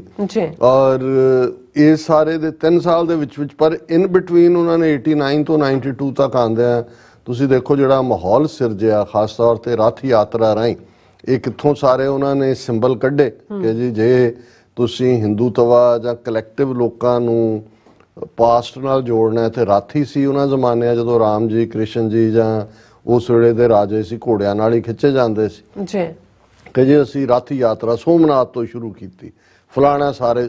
ਸੋ ਉਹ ਇੱਕ ਫਿਰਕੂ ਰੰਗ ਦੇ ਕੇ ਫਿਰਕੂ ਹਵਾ ਛੱਡੀ ਗਈ ਤਾਂ ਕਿ ਲੋਕਾਂ ਦੇ ਵਿੱਚ ਇੱਕ ਥਾਟ ਹੋਏ। ਫਿਰ ਉਹਦੇ ਫੋਲੋ ਅਪ ਦੇ ਵਿੱਚ ਕਿਤੇ ਨਾ ਕਿਤੇ ਜਿਹੜਾ ਉਹ ਕਰੜੀ ਜ਼ਬਾਨ ਮੁਸਲਮਾਨਾਂ ਪ੍ਰਤੀ ਉਹਨਾਂ ਦਾ ਗਲਤ ਪ੍ਰਚਾਰ ਉਸ ਦੇ ਨਾਲ ਜੁੜਿਆ। ਫਿਰ ਸ਼ਿਵ ਸੈਨਾ ਵਰਗਿਆਂ ਨੂੰ ਜੋੜ ਕੇ ਬੰਬਈ ਦੇ ਵਿੱਚ ਜਿੱਥੇ ਵਿਚਾਰੇ ਗਰੀਬ ਝੁੱਗੀਆਂ ਝੌਂਪੜੀਆਂ ਵਾਲੇ ਮੁਸਲਮਾਨ ਨੇ, ਜਦੋਂ ਮਰਜ਼ੀ ਉਹਨਾਂ ਦੀਆਂ ਆਬਾਦੀਆਂ ਨੂੰ ਸਾੜ ਦਿਓ। ਉਸ ਦੇ ਲਈ ਫਿਰ 6 ਦਸੰਬਰ 1992 ਤੱਕ ਜਿਹੜਾ ਉਹਨਾਂ ਨੇ ਈਵਨ ਅਦਾਲਤਾਂ ਨੂੰ ਕਿਵੇਂ ਕਾਬੂ ਕੀਤਾ, ਕਿਸ ਢੰਗ ਨਾਲ, ਇਹ ਇੱਕ ਆਪਣੇ ਆਪ ਦੇ ਵਿੱਚ ਕੇਸ ਸਟੱਡੀ ਹੋਏਗਾ। ਪਰ ਜਦੋਂ 6 ਦਸੰਬਰ 1992 ਨੂੰ ਇਹ ਮਸਜਿਦ 5 ਸਦੀਆਂ ਪੁਰਾਣੀ ਢਾਈ ਗਈ ਔਰ ਕੰਡੈਮਨੇਸ਼ਨਸ ਹੋ ਰਹੀਆਂ ਸੀ, ਦੁਨੀਆ 'ਚ ਹੋ ਰਿਹਾ ਸੀ ਕਿ ਭਾਈ ਧਰਮ ਸਥਾਨ ਹੀ ਨਹੀਂ, ਆਰਕੀਓਲੋਜੀਕਲ 5 ਸਦੀਆਂ ਪੁਰਾਣਾ ਮੋਨੂਮੈਂਟ, ਇਹ ਉਹ ਸਾਰਾ। ਲੇਕਿਨ ਇਹ ਬਿਨਾਂ ਸ਼ਰਮ ਤੋਂ ਪਾਰਲੀਮੈਂਟ ਦੇ ਗਲਿਆਰਿਆਂ ਦੇ ਵਿੱਚ ਇਹ ਕਹਿ ਰਹੇ ਸੀ ਕਿ ਇਹ ਤਾਂ ਪਹਿਲੀ ਝਾਂਕੀ ਹੈ, ਮਥੁਰਾ ਕਾਸ਼ੀ ਬਾਕੀ ਹੈ, ਕਿ ਬਈ ਇਹ ਅਜੇ ਤਾਂ ਤੁਸੀਂ ਤੁਹਾਨੂੰ ਇੱਕ ਪਹਿਲੀ ਝਾਂਕੀ ਦਿਖਾਈ ਹੈ।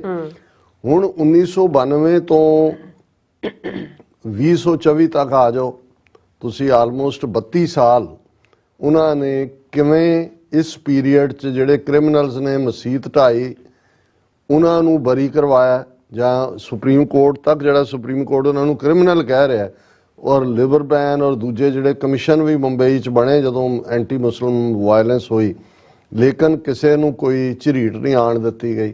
ਔਰ ਉਸ ਲੈਵਲ ਤੇ ਲੈ ਆਂਦਾ ਕਿ ਜਿਸ ਦਿਨ 22 ਜਨਵਰੀ ਨੂੰ ਅਗੇਨ ਪ੍ਰਾਣ ਪ੍ਰਤਿਸ਼ਠਾ ਦੇ ਨਾਂ ਥੱਲੇ ਇਹ ਚੌਥਾ ਉਦਘਾਟਨ ਸੀ ਉਸੇ ਹੀ ਥਾਂ ਦਾ, ਪਹਿਲਾਂ ਸ਼ਿਲਾਨਿਆਸ ਹੋਇਆ, ਫਿਰ ਉਹ ਹੋਇਆ, ਉੱਥੇ ਉਹਨਾਂ ਨੇ ਕਿਹਾ ਜੀ ਇੰਨੇ ਹਜ਼ਾਰ ਕਾਰ ਸੇਵਕ ਜਿਨ੍ਹਾਂ ਨੇ ਮਸਜਿਦ ਢਾਂਚ ਕੀਤਾ, ਉਹਨਾਂ ਨੂੰ ਸਪੈਸ਼ਲ ਆਨਰ, ਉਹਨਾਂ ਨੂੰ ਰੈਕਗਨੀਸ਼ਨ, ਉਹਨਾਂ ਦੇ ਘਰਦਿਆਂ ਨੂੰ ਹੁਣ ਸੈਰ ਕਰਾਈ ਜਾਏਗੀ, ਵਜ਼ੀਫੇ ਵੀ ਦੇਣਗੇ, ਪੈਨਸ਼ਨ ਵੀ ਲਾ ਦੇਣਗੇ। ਪਰ ਬਹੁਤਿਆਂ ਨੂੰ ਇਹ ਲੱਗਦਾ ਸੀ ਕਿ ਵੀ ਬੀਜੇਪੀ ਨੇ ਤਾਂ ਪੋਲੀਟੀਕਲ ਪਾਵਰ ਲੈਣੀ ਸੀ, ਉਹਨਾਂ ਦਾ ਮੰਦਰ ਜਾਂ ਰਾਮ ਜੀ ਨਾਲ ਜਾਂ ਕਿਸੇ ਨਾਲ ਤਾਂ ਕੋਈ ਸੰਬੰਧ ਨਹੀਂ ਸੀ ਕਿ ਵੀ ਉਹ ਪਾਵਰ ਉਹਨਾਂ ਨੇ ਹਥਿਆ ਲਈ।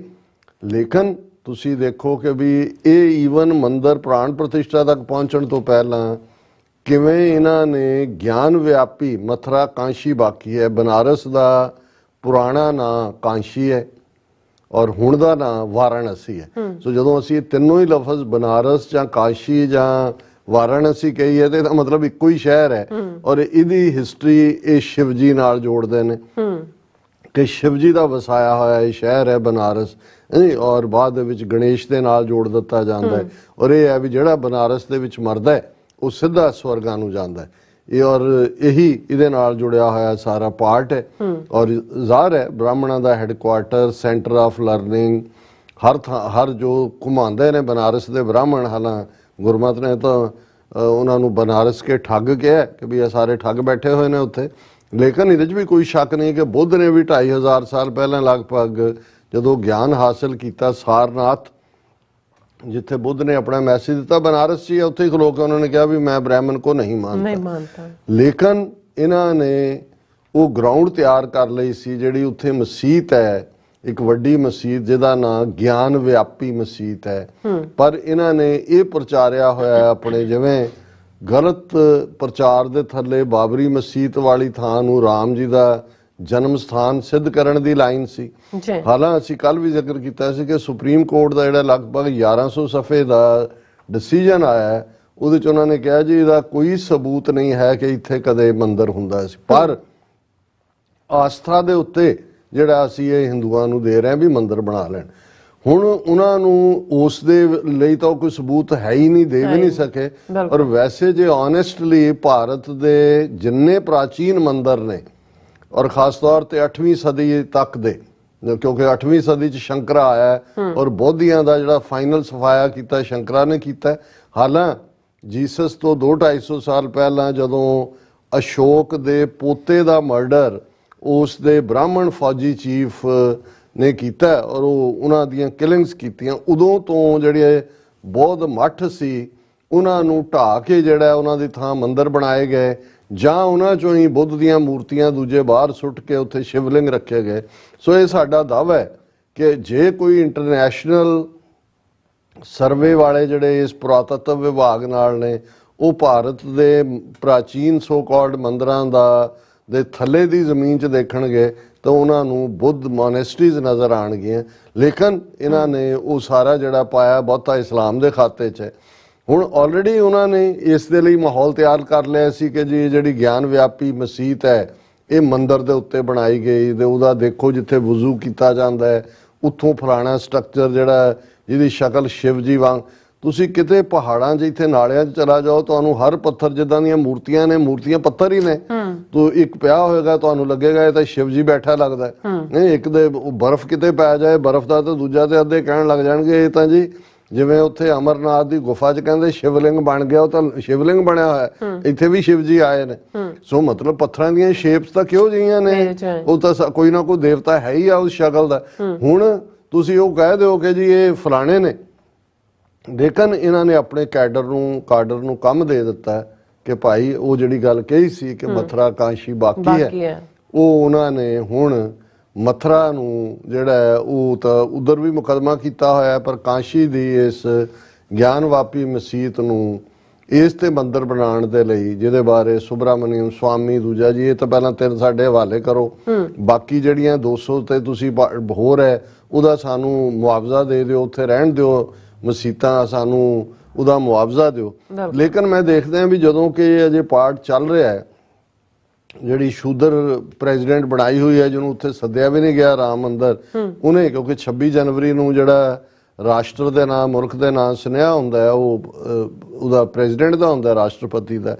Ram temple will be marked in history as India's continued rediscovery of its civilisational heritage, president Murmu in Republic Day address. ਉਹਨ ਕਹਿ ਰਹੇ ਜੀ ਰਾਮ ਮੰਦਿਰ ਦਾ ਬਣਨਾ ਇਹ ਤਾਂ ਇੱਕ ਨਵੀਂ ਡਿਸਕਵਰੀ ਆਫ ਇੰਡੀਆ ਹੋ ਗਈ। ਹੁਣ ਨਵੀਂ ਫਲਾਣਾ ਉਹ ਇੱਕ ਵਿਗੜੀ ਹੋਈ ਜਿਹੜੀ ਹੈ ਉਹ ਪੱਤਰਕਾਰ ਹੈ ਜਿਹਨੂੰ ਲਈ ਮੈਂ ਹੁਣ ਕੀ ਲਫ਼ਜ਼ ਕਹਾਂ, ਤਵਲੀਨ ਸਿੰਘ, ਉਹਨੂੰ ਕਹਿੰਦੇ ਇਹ ਰੈਨੇਸੈਂਸ ਹੈ ਜਿਹੜਾ ਰਾਮ ਮੰਦਰ ਦਾ ਬਣਨਾ, ਇਹ ਤਾਂ ਨਵਾਂ ਕਲਚਰ, ਇਹ ਤਾਂ ਹਿੰਦੂ ਕਲਚਰ ਦਾ ਪ੍ਰਾਈਡ, ਇਹ ਨਵੀਂ ਸਭਿਅਤਾ ਦਾ ਇੱਕ ਨਵਾਂ ਯੁੱਗ ਸ਼ੁਰੂ ਹੋ ਗਿਆ। ਹੁਣ ਇੱਕ ਪਾਸੇ ਤਾਂ ਇਸ ਕਿਸਮ ਦੇ ਲੱਗੇ ਹੋਏ ਨੇ ਇਸ ਕਿਸਮ ਦੀ ਗੱਲ ਨੂੰ ਉਭਾਰਨ ਲਈ, ਐਨ ਮੌਕੇ ਦੇ ਉੱਤੇ ਜਿਹੜਾ ਆਰਕੀਓਲੋਜੀਕਲ ਸਰਵੇ ਆਫ ਇੰਡੀਆ ਹੈ ਉਹਨੇ ਆਪਣੀ ਰਿਪੋਰਟ ਜਿਹੜੀ ਕਿ ਕੋਰਟ ਦੇ ਕਹਿਣ ਤੇ ਸੀ, ਹੁਣ ਤੱਕ ਸੀਲਡ ਸੀ, ਦੋਨਾਂ ਧਿਰਾਂ ਨੂੰ ਪਬਲਿਕ 'ਚ ਨਹੀਂ ਸੀ, ਹੁਣ ਉਹਦੀ ਰਿਪੋਰਟ ਅੱਜ ਆਈ। There existed a Hindu temple prior to construction of Gyan Vyapi Mosque, Archaeological Survey of India. Sculptures of Hindu deities and carved architectural members were found buried under the dumped soil in cellar S2, says report. ਇਹ report ਉਹਨਾਂ ਨੇ ਦੇ ਦਿੱਤੀ ਹੈ ਕਿ ਜੀ ਇਹ ਗਿਆਨ ਵਿਆਪੀ ਮਸਜਿਦ ਦੇ ਥੱਲੇ ਜਿਹੜੇ ਸਬੂਤ ਮਿਲੇ ਨੇ ਉਹਨਾਂ 'ਚ ਹਿੰਦੂਆਂ ਦੀਆਂ ਮੂਰਤੀਆਂ ਵੀ ਨੇ ਔਰ ਇਹ ਹੋਰ ਵੀ ਬਹੁਤ ਸਾਰੇ ਸਬੂਤ ਨੇ। ਜਿਹੜੀ ਵੈਸਟਰਨ ਵਾਲ ਹੈ ਗਿਆਨ ਵਿਆਪੀ ਮੌਸਕ ਦੀ, ਉਹ ਹਿੰਦੂ ਟੈਂਪਲ ਦੀ ਕੰਧ ਹੀ ਸੀ, ਉਹਨੂੰ ਅਸੀਂ ਜਿਹੜਾ ਪੈਨੀਟ੍ਰੇਟਿੰਗ ਰਡਾਰ ਰਾਹੀਂ ਦੇਖਿਆ ਸਰਵੇ ਰਿਪੋਰਟ ਦੇ ਥੱਲੇ, ਔਰ ਇਹ ਜਿਹੜਾ ਵੈਸਟਰਨ ਵਾਲ ਗਿਆਨ ਵਿਆਪੀ ਮੌਸਕ ਦੀ ਉਹ ਐਗਜ਼ਿਸਟ ਕਰਦੀ ਸੀ ਪਹਿਲਾਂ ਟੈਂਪਲ ਦੇ ਵਿੱਚ, ਔਰ ਇਸ ਕੰਧ ਦੇ ਵਿੱਚ ਲੱਗੇ ਹੋਏ ਜਿਹੜੇ ਪੱਥਰ ਨੇ ਜਿਨ੍ਹਾਂ ਨੂੰ ਹੋਰਾਈਜ਼ੈਂਟਲ ਮੋਲਡਿੰਗਸ ਵੀ ਲੱਗੀਆਂ ਹੋਈਆਂ ਨੇ, ਇਹ ਵੀ ਮੰਦਿਰ ਦਾ ਇਹ ਹਿੱਸਾ ਨੇ। ਔਰ ਇਹਦਾ ਤੋਂ ਇਹ ਜ਼ਾਹਰ ਹੁੰਦਾ ਹੈ ਕਿ ਜਿਹੜਾ ਸੈਂਟਰਲ ਚੈਂਬਰ ਹੈ ਇਸ ਕੰਧ ਦੇ ਨਾਲ ਲੱਗਿਆ, ਇਹ ਬਾਅਦ 'ਚ ਬਣਾਇਆ ਗਿਆ, ਪਰ ਇਹ ਮੰਦਿਰ ਦੇ ਹੀ ਸਟਰਕਚਰ ਨੂੰ ਜਿਹੜਾ ਉਹਦੇ 'ਚ ਜਿਹੜਾ ਉਹ ਘੇਰ ਲਿਆ ਗਿਆ। ਔਰ Arabic Persian inscription found inside a room mention that the mosque was built in the 20th regal year of Aurangzeb, ਕਿ ਇਹ ਮਸਜਿਦ ਔਰੰਗਜ਼ੇਬ ਨੇ ਹੀ ਬਣਾਈ ਸੀ 1676-1677, ਜਦੋਂ ਉਹਨੂੰ 20 ਸਾਲ ਦਾ ਜਿਹੜਾ ਉਹਨਾਂ ਦਾ ਪੀਰੀਅਡ ਹੈ, 20ਵਾਂ ਉਹਦਾ ਸਾਲ ਸੀ ਔਰੰਗਜ਼ੇਬ ਦੇ ਤਖਤ ਦਾ। Hence the pre-existing structure appears to have been destroyed in the 17th century during the reign of Aurangzeb and part of it was modified and resulted in existence। ਇਹ ਤਾਂ ਹੁਣ ਜਦੋਂ ASI ਨੇ ਰਿਪੋਰਟ ਦੇ ਦਿੱਤੀ ਬਾਬਰੀ ਮਸਜਿਦ ਦੇ ਮਾਮਲੇ 'ਚ ਤਾਂ ਇਸ ਕਿਸਮ ਦਾ ਨਹੀਂ ਸੀ, ਰਾਦਰ ਕਈ ਕੁਛ ਹੀ ਆ ਰਿਹਾ ਸੀ, ਔਰ ਸੁਪਰੀਮ ਕੋਰਟ ਨੇ ਵੀ ਅਖੀਰ 'ਚ ਕਿਹਾ ਵੀ ਕੋਈ ਨਹੀਂ, ਤੇ ਉਹਨਾਂ ਨੇ ਆਲਰੇਡੀ ਹਿੰਦੂ ਤਵੀਆਂ ਦੇ ਲਈ ਰਾਹ ਪੱਧਰਾ ਕਰ ਦਿੱਤਾ ਕਿ ਹੁਣ ਇੱਧਰੋਂ ਜਿਹੜੇ ਜਿਨ੍ਹਾਂ ਨੇ ਅਦਰਵਾਈਜ਼ ਸਿਆਸੀ ਤਾਕਤ ਵੱਲ ਪੈਣਾ ਸੀ ਜੀ ਸਾਨੂੰ ਵੀ ਇਸ 'ਚੋਂ ਹਿੱਸਾ ਦਿਓ, ਉਹਨਾਂ ਨੂੰ ਹੁਣ ਉਹਨਾਂ ਨੇ RSS ਨੇ ਨਵੇਂ ਕੰਮ ਲਾ ਦਿੱਤਾ ਕਿ ਜੀ ਹੁਣ ਇਹ ਗਿਆਨ ਵਿਆਪੀ ਮਸਜਿਦ ਢਾਣ ਦਾ ਕੰਮ ਕਰੋ, ਔਰ ਉਹਦੇ ਲਈ ਉਹਨਾਂ ਨੂੰ ਸ਼ਾਇਦ 6 ਦਸੰਬਰ 1992 ਵਾਂਗ ਢਾਣੀ ਨਹੀਂ ਪਏਗੀ, ਉਹ ਤਾਂ ਗੁੰਡਾਗਰਦੀ ਨਾਲ ਢਾਈ ਤੇ ਅਦਾਲਤੀ ਹੁਕਮ ਦੇ ਨਾਲ ਬਣਾਈ, ਪਰ ਇਹ ਅਦਾਲਤੀ ਹੁਕਮ ਨਾਲ ਹੀ ਗਿਆਨ ਵਿਆਪੀ ਮਸਜਿਦ ਢਾਈ ਜਾਏਗੀ ਔਰ ਅਦਾਲਤੀ ਹੁਕਮ ਦੇ ਨਾਲ ਹੀ ਮੰਦਿਰ ਬਣਾਇਆ ਜਾਏਗਾ।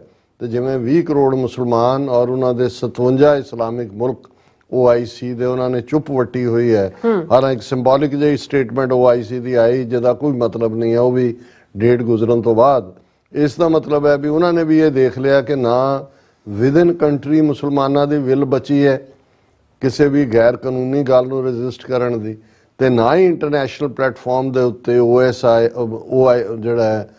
OSI ਸ਼ਾਇਦ ਜਾਂ OI ਹੈ ਹਾਂਜੀ, ਨਹੀਂ ਇਹ ਨਹੀਂ, ਉਹਨਾਂ ਦੀ ਜਿਹੜੀ ਇਸਲਾਮਿਕ ਮੁਲਕਾਂ ਦੀ ਆਰਗੇਨਾਈਜੇਸ਼ਨ ਹੈ ਉਹ ਉਹਨਾਂ ਦੇ ਵਿੱਚ ਕੋਈ ਦਮਖਮ ਬਚਿਆ। ਸੋ ਇਹਨੂੰ ਅਸੀਂ ਅਫਸੋਸਨਾਕ ਹੀ ਕਹਿ ਸਕਦੇ ਹਾਂ, ਪਰ ਜਿਹੜੀ ਗੱਲ ਉਹਨਾਂ ਨੇ 32 ਸਾਲ ਪਹਿਲਾਂ ਇਹ ਕਹੀ ਸੀ ਕਿ ਇਹ ਤੋਂ ਪਹਿਲੀ ਝਾਕੀ ਹੈ, ਮਥੁਰਾ ਕਾਸ਼ੀ ਬਾਕੀ ਹੈ, 32 ਸਾਲ ਬਾਅਦ ਉਹਨਾਂ ਨੇ ਅਯੁੱਧਿਆ ਤੇ ਮੰਦਿਰ ਬਣਾ ਲਿਆ। ਹੁਣ ਕਾਸ਼ੀ ਦੇ ਉੱਤੇ ਜਿਹੜਾ ਗਿਆਨ ਵਿਆਪੀ ਮਸਜਿਦ ਦੇ ਉੱਤੇ ਮੰਦਿਰ ਬਣਨ ਜਾ ਰਿਹਾ, ਪਰ ਹੁਣ 32 ਸਾਲ ਨਹੀਂ ਲੱਗਣਗੇ, ਇਹ 2-3-4 ਸਾਲ ਸ਼ਾਇਦ ਅਗਲੀਆਂ ਚੋਣਾਂ ਤੱਕ ਪਹੁੰਚਦੇ ਆ, ਉਹਦੇ 'ਚ ਜਿਹੜਾ ਉਹ ਫਿਰ ਸ਼ਾਇਦ ਇੱਥੇ ਤਾਂ ਜਿਹੜੇ ਮੋਦੀ ਜੀ ਖੁਦ ਵਿਸ਼ਨੂੰ ਬਣ ਕੇ ਪ੍ਰਗਟ ਹੋਏ ਨੇ, ਉਦੋਂ ਤੱਕ ਸ਼ਾਇਦ ਆਦਿੱਤਿਆਨਾਥ ਯੋਗੀ ਕਿਉਂ ਜਿਹੜਾ ਹੈ ਉਹ ਸ਼ਿਵ ਜੀ ਦੇ ਰੂਪ ਦੇ ਵਿੱਚ ਖੁਦ ਹੀ ਉਸ ਦਾ ਉਦਘਾਟਨ ਕਰਨਾ ਹੈ। ਜੀ ਡਾਕਟਰ ਸਾਹਿਬ ਤੁਹਾਡਾ ਬਹੁਤ ਬਹੁਤ ਧੰਨਵਾਦ। ਸਾਥ ਲੈਣਾ ਬ੍ਰੇਕ, ਵਿਊਅਰਸ ਤੁਸੀਂ ਇਸੇ ਤਰ੍ਹਾਂ ਜੁੜੇ ਰਹਿਣਾ, ਮਿਲਦੇ ਹਾਂ ਛੋਟੇ ਜਿਹੇ ਬ੍ਰੇਕ ਤੋਂ ਬਾਅਦ।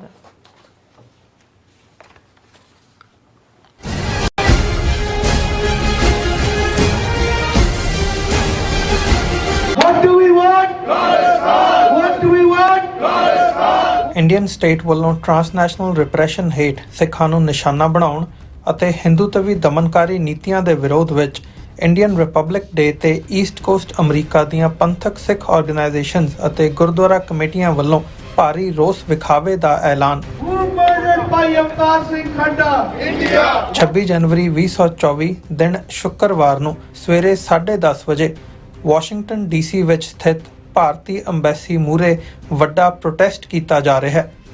ਈਸਟ ਕੋਸਟ ਦੀਆਂ ਸਮੂਹ ਸਿੱਖ ਸੰਗਤਾਂ ਨੂੰ ਇਸ ਪ੍ਰੋਟੈਸਟ ਵਿੱਚ ਪਹੁੰਚਣ ਲਈ ਬੇਨਤੀ ਕੀਤੀ ਜਾਂਦੀ ਹੈ। ਵਧੇਰੇ ਜਾਣਕਾਰੀ ਲਈ ਤੁਸੀਂ ਹੇਠ ਦਿੱਤੇ ਨੰਬਰ ਤੇ ਸੰਪਰਕ ਕਰ ਸਕਦੇ ਹੋ। ਖਾਲਿਸਤਾਨ ਰੈਫਰੈਂਡਮ ਦੀਆਂ ਵੋਟਾਂ 28 ਜਨਵਰੀ ਦਿਨ ਐਤਵਾਰ ਨੂੰ ਸੈਨ ਫਰਾਂਸਿਸਕੋ ਦੇ ਸਿਵਿਕ ਸੈਂਟਰ ਪਲਾਜ਼ਾ ਵਿਖੇ ਸਵੇਰੇ 9 ਵਜੇ ਤੋਂ ਲੈ ਕੇ ਸ਼ਾਮ ਦੇ 5 ਵਜੇ ਤੱਕ ਪੈਣਗੀਆਂ। ਸੰਗਤਾਂ ਦੇ ਵੋਟਾਂ ਪਾਉਣ ਲਈ LA ਤੋਂ ਲੈ ਕੇ ਬੇ ਏਰੀਏ ਤੱਕ ਹਰ ਇਲਾਕੇ 'ਚੋਂ ਬੱਸਾਂ ਦਾ ਪ੍ਰਬੰਧ ਕੀਤਾ ਗਿਆ ਹੈ। ਬੱਸਾਂ ਦੀ ਜਾਣਕਾਰੀ ਜਾਂ ਹੋਰ ਇਨਫੋਰਮੇਸ਼ਨ ਲੈਣ ਲਈ ਸੰਪਰਕ ਕਰੋ 669 222 0946 ਜਾਂ 669 222 0306।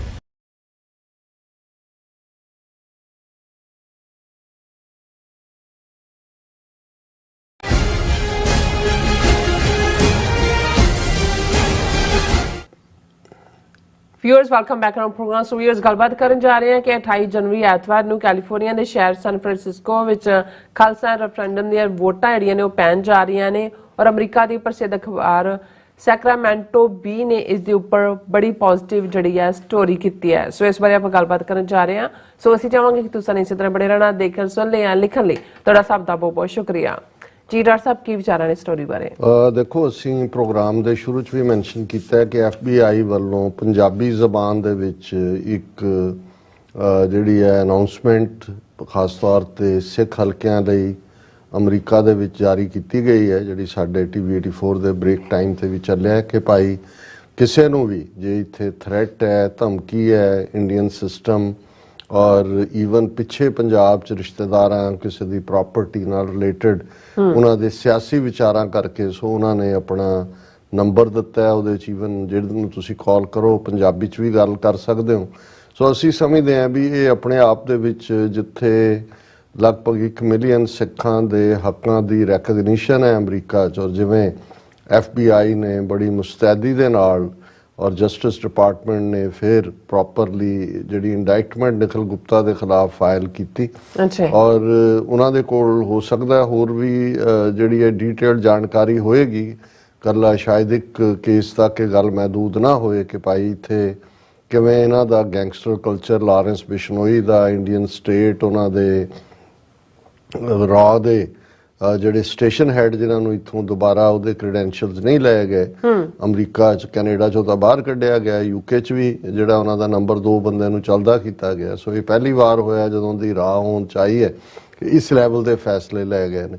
ਹੁਣ ਇਹ ਸਾਰਾ ਜਿਹੜਾ ਟਰਾਂਸਨੈਸ਼ਨਲ ਰਿਪਰੈਸ਼ਨ ਦਾ ਜਾਂ ਜਿਸ ਹੱਦ ਤੱਕ ਆ ਕੇ ਬਾਹਰਲੇ ਮੁਲਕਾਂ 'ਚ ਡਾਇਸਪੋਰਾ ਸਿੱਖਾਂ ਦੀ ਆਵਾਜ਼ ਨੂੰ ਬੰਦ ਕਰਾਉਣ ਦੀ ਲਾਈਨ ਹੈ, ਉਸ ਦੇ ਪਿੱਛੇ ਇੱਕ ਬਹੁਤ ਵੱਡਾ ਜਿਹੜਾ ਰੀਜ਼ਨ ਉਹ ਖਾਲਿਸਤਾਨ ਰੈਫਰੈਂਡਮ ਦੀ ਹਮਾਇਤ ਦੇ ਵਿੱਚ ਡਾਇਸਪੋਰਾ ਸਿੱਖਾਂ ਦਾ ਬਾਹਰ ਨਿਕਲਣਾ ਔਰ ਜ਼ਾਹਰ ਹੈ ਕਿ UK ਤੋਂ ਸ਼ੁਰੂ ਹੋਈ ਇਹ ਪ੍ਰੋਸੈਸ ਕੈਨੇਡਾ, ਟੋਰਾਂਟੋ, ਸਰੀ, ਆਸਟ੍ਰੇਲੀਆ 'ਚ ਮੈਲਬਰਨ, ਬ੍ਰਿਸਬੇਨ, ਸਿਡਨੀ ਔਰ ਯੂਰਪ ਦੇ ਵਿੱਚ ਫਰਾਂਸ, ਇਟਲੀ, ਇਹ ਸਾਰੇ 'ਚ ਹੋ ਗੁਜ਼ਰੀ ਹੈ। ਅਮਰੀਕਾ ਦੇ ਵਿੱਚ ਜਿਵੇਂ ਰਿਪੀਟਡਲੀ ਸਾਡੇ ਇਸ ਫਾਰਮੈਟ ਤੋਂ ਵੀ ਦੱਸਿਆ ਜਾਂਦਾ ਹੈ ਕਿ 28 ਜਨਵਰੀ ਨੂੰ ਸਿਵਿਕ ਸੈਂਟਰ ਜਿਹੜਾ ਹੈ ਉੱਥੇ ਵੋਟਾਂ ਪੈਣੀਆਂ ਨੇ ਸੈਨ ਫਰਾਂਸਿਸਕੋ। ਵੱਡੀ ਗਿਣਤੀ 'ਚ ਸਿੱਖ ਸੰਗਤਾਂ ਜਿਹੜੀਆਂ ਨੇ ਉਹ ਉਸ ਦੇ ਵਿੱਚ ਪਾਰਟਿਸਿਪੇਟ ਕਰ ਰਹੀਆਂ ਨੇ।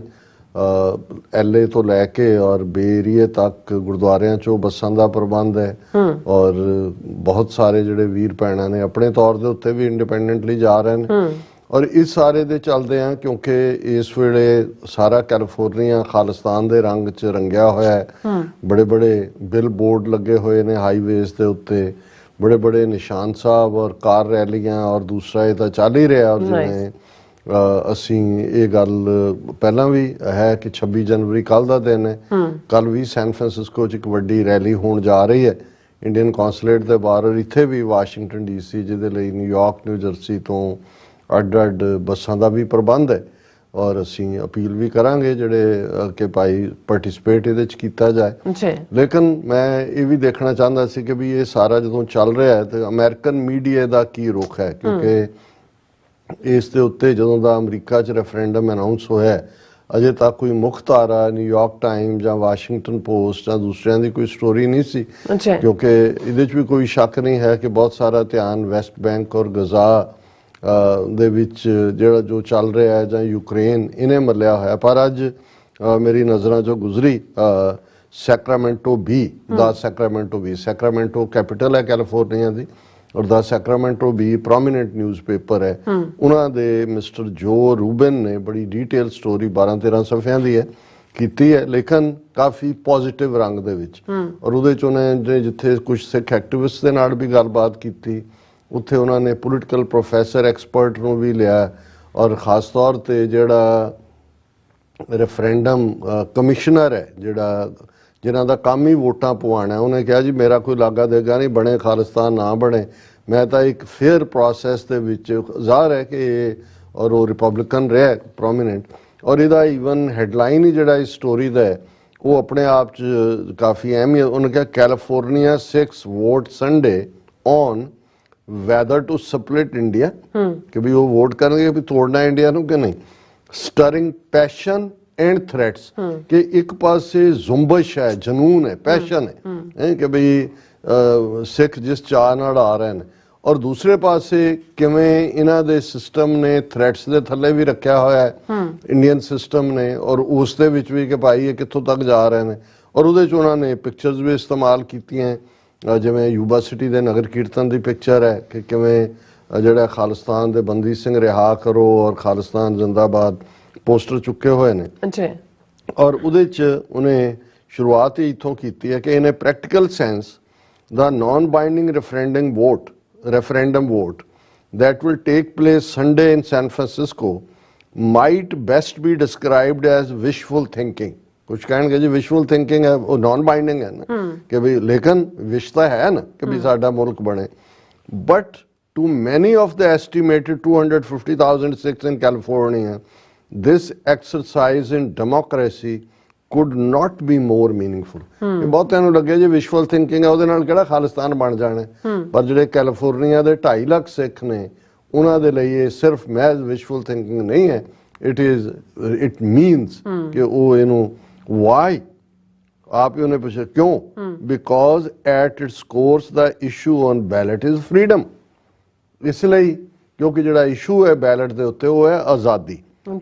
Specifically, Sikh voters are being asked whether part of the predominantly Sikh state of Punjab should break away from India and form an independent nation called Khalistan। कि भी एक ही सवाल पूछा गया कि की सिखां दा पंजाब जिहड़ा है वो इंडिया नालों टुट के अड मुल्क होना चाहिए कि नहीं होना चाहिए। This is one simple question. और उन्होंने कहा कि भी ये जिहड़ा एफर्ट है इनू हिंदू नैशनलिस्ट गवर्नमेंट बड़ी बुरी तरह अपोज कर रही है। उन्होंने सिख इंडिपेंडेंस नू दहशतगर्दी नाल जोड़िया है और उन्होंने ईवन एक मूवमेंट के लीडर नू जिहड़ा है ये जिहड़ा उन्होंने मार भी दिता है, जिवें हरदीप सिंह निज्जर दा हवाला दिता है।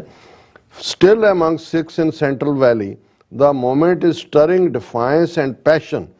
Some are so passionate, they say they are willing to die for the cause। उन्होंने कहा जी सिखां च इन्ना जरून है इस मुद्दे ते कि कुछ दा कहना कि जे सानू इहदे लई मरना भी पिया ते असीं तैयार हैं।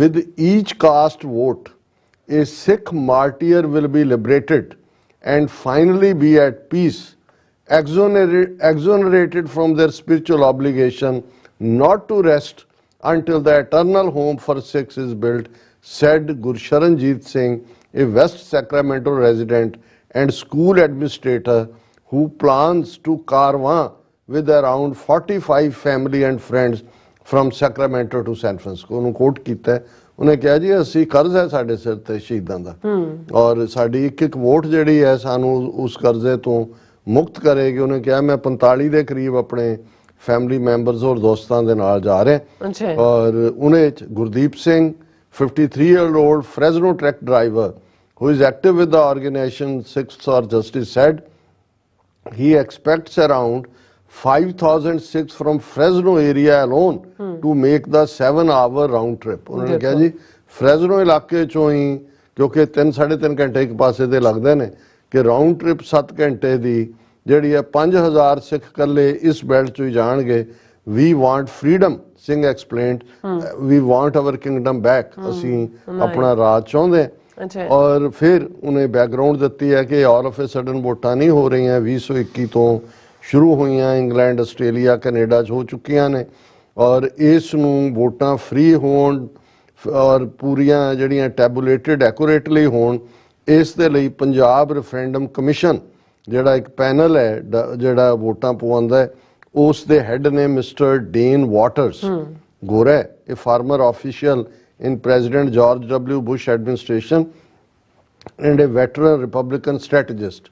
और उन्हें अगों वाटर्स ने सैक्रामेंटो बी नूं कहा कि भी just to be very clear, I don't take any specific position on the Sikh rev कि मेरी कोई position नहीं मैं तो एक neutral हाँ at the end of the day मैनू इहदा कोई फर्क नहीं पैंदा our goal as the commission is just to ensure that they are using the referendum process as best as they can ਕਿ ਇਹ ਜਿਹੜਾ ਹੈ ਬਿਲਕੁਲ ਠੀਕ ਢੰਗ ਦੇ ਨਾਲ ਹੋਏ ਸਾਡਾ ਇੰਨਾ ਹੀ ਹੈ ਉਹਨਾਂ ਨੇ ਕਿਹਾ ਜੀ ਭਾਵੇਂ ਭਾਰਤ ਲੰਬੇ ਵਕਤ ਤੋਂ ਮੋਦੀ ਆਪਣੇ ਆਪ ਨੂੰ ਲਾਰਜੈਸਟ ਡੈਮੋਕ੍ਰੇਸੀ ਕਹਿੰਦੇ ਨੇ ਪਰ ਇਹ ਇੱਕ ਗੱਲ ਬਿਲਕੁਲ ਕਲੀਅਰ ਹੈ ਕਿ ਮਹਾਤਮਾ ਗਾਂਧੀ ਦਾ ਜਿਹੜਾ ਵਿਜ਼ਨ ਸੀ ਉਸ ਤੋਂ ਅੱਜ ਦਾ ਇੰਡੀਆ ਪਾਸੇ ਚਲਾ ਗਿਆ ਇਹ ਹਿੰਦੂ ਨੈਸ਼ਨਲ ਫਿਲਾਸਫੀ ਨੂੰ ਮੰਨਦੇ ਨੇ ਔਰ ਇਸ ਲਈ ਜਿਹੜੀ ਹੈ ਗਲੋਬਲ ਖਾਲਿਸਤਾਨ ਰੈਫਰੈਂਡਮ ਮੂਵਮੈਂਟ ਹੈ ਉਸ ਨੂੰ ਇੰਡੀਆ ਨੇ ਬਹੁਤ ਚੈਲੰਜ ਦੇ ਤੌਰ ਤੇ ਲਿਆ ਔਰ ਪਿਛਲੇ ਪੀਰੀਅਡ 'ਚ ਆਸਟ੍ਰੇਲੀਆ ਦੇ ਅਫੀਸ਼ੀਅਲਸ ਨੂੰ ਵੀ ਮੋਦੀ ਗਵਰਨਮੈਂਟ ਨੇ ਪ੍ਰੈਸ਼ਰਾਈਜ਼ ਕੀਤਾ ਕਿ ਜੀ ਕੈਂਸਲ ਕਰੋ ਜਿੱਥੇ ਵੋਟਾਂ ਪੈ ਰਹੀਆਂ ਨੇ ਔਰ ਇਹ ਜਿਹੜੀਆਂ ਨੇ ਉਹਨਾਂ ਨੇ ਸਿੱਖ ਆਰਗੇਨਾਈਜੇਸ਼ਨਾਂ ਦੇ ਉੱਤੇ ਦਹਿਸ਼ਤਗਰਦ ਹੋਣ ਦਾ ਸਿੱਖਸ ਫਾਰ ਜਸਟਿਸ ਤੇ ਇਲਜ਼ਾਮ ਲਾਇਆ ਔਰ ਇਹ ਉਹਨਾਂ ਨੇ ਕਿਹਾ ਕਿ ਵੀ ਹੁਣ ਤੱਕ ਜੋ ਵੀ ਹੈ ਉਹ ਬਿਲਕੁਲ ਪੀਸਫੁਲ ਢੰਗ ਦੇ ਨਾਲ ਚੱਲ ਰਿਹਾ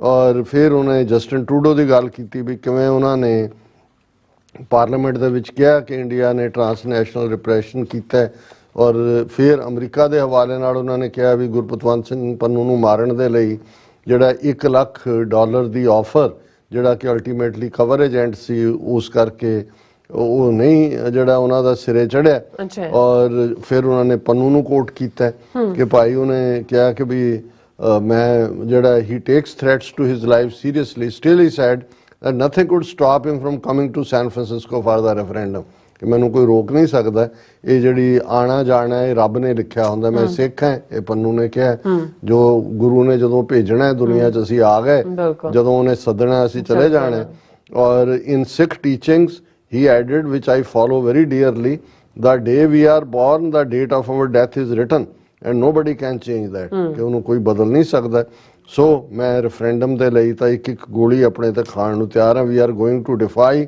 India's bullets and violence with the ballot and our vote ਫਿਰ ਉਹਨਾਂ ਨੇ ਉਸੇ ਨੂੰ ਹੀ ਪੰਜਾਬ ਕਮਿਸ਼ਨ ਚੇਅਰ ਨੂੰ ਕੋਟ ਕੀਤਾ ਕਿ ਵੀ ਉਹ ਸਟਨ ਨੇ ਕਿ ਇੰਡੀਆ ਨੇ ਕਿਵੇਂ ਇਹਨੂੰ ਅਪੋਜ਼ ਕੀਤਾ ਹਾਲਾਂ ਉਹ ਲਾਈਟ ਵੇਅ 'ਚ ਕਹਿ ਰਿਹਾ ਵੀ ਏਡੀ ਕਿਹੜੀ ਗੱਲ ਸੀ ਵੋਟਾਂ ਪੈ ਰਹੀਆਂ ਇੰਡੀਆ ਇਹਨੂੰ ਇਗਨੋਰ ਕਰਦਾ ਇਸ ਤੋਂ ਵੱਡਾ ਹੋਰ ਕੀ ਵਧੀਆ ਰਿਸਪਾਂਸ ਹੋ ਸਕਦਾ ਸੀ ਉਹ ਲਾਈਟਰ ਵੇਅ 'ਚ ਵੀ ਕਹਿ ਰਿਹਾ ਬਟ ਸੀਰੀਅਸਲੀ ਵੀ ਹੈ ਵੀ ਇਹਨਾਂ ਨੂੰ ਐਸਾ ਕੀ ਫਿਕਰ ਪਿਆ ਹੋਇਆ ਜਸਟ ਇਗਨੋਰ ਇਟ ਫਿਰ ਪੁਲਿਸ ਡਿਪਾਰਟਮੈਂਟ ਦੇ ਰਾਬਰਟ ਰੂਸੀਆ ਨੂੰ ਉਹਨਾਂ ਨੇ ਸੈਨ ਫਰਾਂਸਿਸਕੋ ਪੁਲਿਸ ਡਿਪਾਰਟਮੈਂਟ ਦਾ ਇੰਟਰਵਿਊ ਕੀਤਾ ਉਹਨਾਂ ਨੇ ਕਿਹਾ ਜੀ ਅਸੀਂ ਪ੍ਰਪੇਅਰ ਹੈ the department has been in contact with the organizers for this event we have plans in place to address public safety issues but we are precluded from disclosing this information for security purposes ਕਿ ਅਸੀਂ ਪੂਰੀ ਤਿਆਰੀ ਕੀਤੀ ਹੋਈ ਹੈ ਜਿੰਨੇ ਆਣਗੇ ਉਹਨਾਂ ਨੂੰ ਅਸੀਂ ਸਿਕਿਉਰਿਟੀ ਵੀ ਪ੍ਰੋਵਾਈਡ ਕਰਾਂਗੇ ਔਰ ਫਿਰ ਇਹਨੇ ਬੈਕਗ੍ਰਾਉਂਡ ਦਿੱਤੀ ਹੈ ਕਿ 1980 ਤੋਂ ਕਨਫਲਿਕਟ ਚੱਲ ਰਿਹਾ ਹੈ ਸਿੱਖ ਇੰਡੀਪੈਂਡੈਂਸ ਦਾ ਜਦੋਂ ਕਿ heavy artillery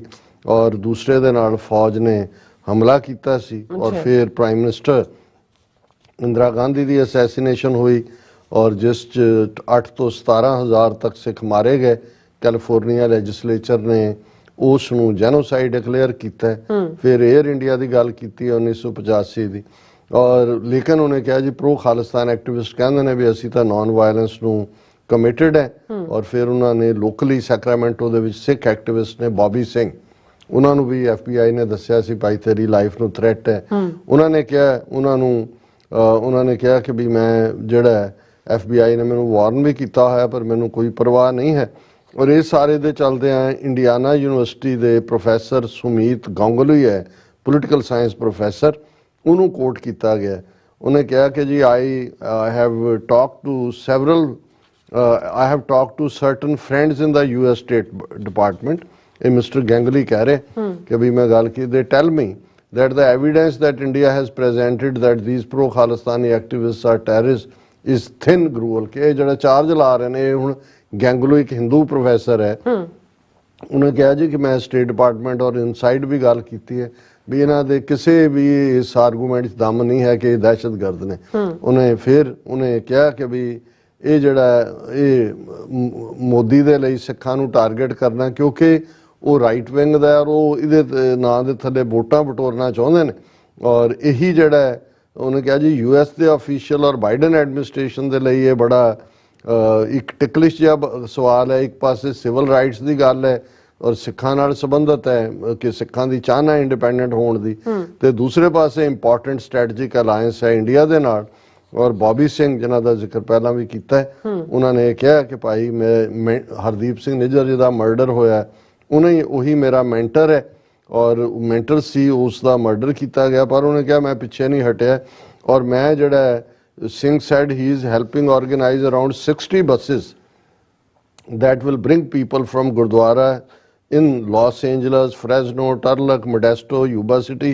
7 buses are coming from Sacramento region ਕਿ 60 ਬੱਸਾਂ ਅੱਡ-ਅੱਡ ਥਾਵਾਂ ਤੋਂ ਹੋਣਗੀਆਂ, 7 ਜਿਹੜੀਆਂ ਕੱਲੋਂ ਸੈਕਰਾਮੈਂਟੋ ਤੋਂ ਹੀ ਹੋਣਗੇ। ਔਰ ਇਸੇ ਤਰ੍ਹਾਂ ਰਮਨ ਸਿੰਘ ਨੇ ਕਿਹਾ ਪਹਿਲਾਂ ਮੇਰਾ ਕੋਈ ਇੰਟਰਸਟ ਨਹੀਂ ਸੀ, ਪਰ ਜਦੋਂ ਦਾ ਹਰਦੀਪ ਸਿੰਘ ਨਿੱਜਰ ਦਾ ਮਰਡਰ ਹੋਇਆ ਹੁਣ ਮੈਂ ਵੀ ਪੂਰੇ ਜੋਸ਼ੋ ਖਰੋਸ਼ 'ਚ ਹਾਂ। ਔਰ ਇਹ ਸਾਰੇ ਦੇ ਨਾਲ ਅਖੀਰ 'ਚ ਉਹਨਾਂ ਨੇ ਇਹ ਸਾਰੇ ਦੇ ਉੱਤੇ ਕਿਹਾ ਕਿ ਵੀ ਇਹ ਗਲੋਬਲ ਕਨਫਲਿਕਟ, ਜੋ ਮੈਥਿਊਜ਼ ਇਹ writer and policy expert studying the potential of direct democracy to address the global conflicts, observed Canada's Sikh referendum, which he described as tense in the wake of assassination of Niger. There was not much suspense about the voting. It seemed like the vast majority supported an independent Khalistan. ਪਰ ਕੀ ਇਹ ਪੰਜਾਬ ਤੇ ਅਸਰ ਅੰਦਾਜ਼ ਹੋਏਗਾ, ਇਹ ਬਾਅਦ ਦੀ ਗੱਲ ਹੈ। ਪਰ ਉਹਨੇ ਕਿਹਾ ਵੀ ਇਹਦੇ ਬਾਰੇ ਕੋਈ ਦੋ ਰਾਵਾਂ ਨਹੀਂ ਨੇ ਕਿ ਇੱਥੇ ਸਿੱਖਾਂ ਦੀ ਜਿਹੜੀ ਮੈਜੋਰਿਟੀ ਹੈ ਉਹ ਉਹਨੂੰ ਸਪੋਰਟ ਕਰਦੀ ਹੈ। ਔਰ ਇਹ ਫਿਰ ਉਹਨਾਂ ਨੇ ਡਾਕਟਰ ਪ੍ਰਿਤਪਾਲ ਸਿੰਘ ਹੋਰਾਂ ਨੂੰ ਐਂਡ 'ਚ ਕੋਟ ਕੀਤਾ ਕਿ ਜਿਹਦੇ 'ਚ ਉਹਨਾਂ ਨੇ ਕਿਹਾ ਕਿ ਵੀ ਠੀਕ ਹੈ, for some he said the idea of democratic revolution seems like a remote possibility ਕਿ ਵੋਟਾਂ ਨਾਲ ਥੋੜੀ ਬਣ ਜਾਂਦਾ, ਕਈਆਂ ਨੂੰ ਲੱਗਦਾ ਹੋਏਗਾ, but our history is one of resilience and persistence. It teaches us that even against the odds we can and will succeed. ਪਰ ਸਿੱਖਾਂ ਦਾ ਇਤਿਹਾਸ ਪੜ੍ਹ ਲਓ, ਸਾਡੇ ਅਗੇਂਸਟ ਜਿੰਨੀਆਂ ਮਰਜ਼ੀ ਮੁਸ਼ਕਿਲਾਂ ਹੋਣ, odds ਹੋਣ, ਅਸੀਂ ਅਲਟੀਮੇਟਲੀ ਮੋਰਚਾ ਫਤਿਹ ਕਰਨਾ ਹੀ ਹੁੰਦਾ, ਕਰਨਾ ਹੀ, ਔਰ ਇਸ ਮੋਰਚੇ ਨੂੰ ਵੀ ਅਸੀਂ ਫਤਿਹ ਕਰਾਂਗੇ। ਸੋ ਮੈਨੂੰ ਇਹ ਲੱਗਾ ਕਿ ਵੀ ਇਹ ਇੱਕ ਇੰਪੋਰਟੈਂਟ ਸਟੋਰੀ ਹੈ, ਕਿਉਂਕਿ ਬਹੁਤ ਵਾਰ ਅਸੀਂ ਨੈਗੇਟਿਵ ਪ੍ਰੈਸ ਦੇਖ ਕੇ ਇੰਨੇ ਕੱਕ ਜਾਂਦੇ ਹਾਂ ਕਿ ਸਾਨੂੰ ਪੋਜ਼ਿਟਿਵਿਟੀ ਵੀ ਕਿ ਭਾਈ ਜੇ ਸੈਕਰਾਮੈਂਟੋ ਵੀ ਦਾ ਇੱਕ well informed reporter balanced story ਕਰ ਰਿਹਾ ਤੇ ਇਹ ਗੱਲ ਸਾਬਤ ਕਰਦੀ ਹੈ ਕਿ ਭਾਈ ਅਸੀਂ ਆਪਣੀ ਮੰਜ਼ਿਲ ਦੇ ਕਰੀਬ ਪਹੁੰਚ ਰਹੇ ਹਾਂ ਔਰ ਖਾਲਿਸਤਾਨ ਦਰਵਾਜ਼ੇ ਤੇ ਦਸਤਕ ਦੇ ਰਿਹਾ। ਜੀ ਰਾਸਾ, ਤੁਹਾਡਾ ਬਹੁਤ ਬਹੁਤ ਸ਼ੁਕਰੀਆ। ਸਾਥ ਲੈਣ ਬ੍ਰੇਕ ਵਿਊਅਰਸ, ਤੁਸੀਂ ਕਿਤੇ ਨਹੀਂ ਜਾਣਾ, ਮਿਲਦੇ ਹਾਂ after this short break.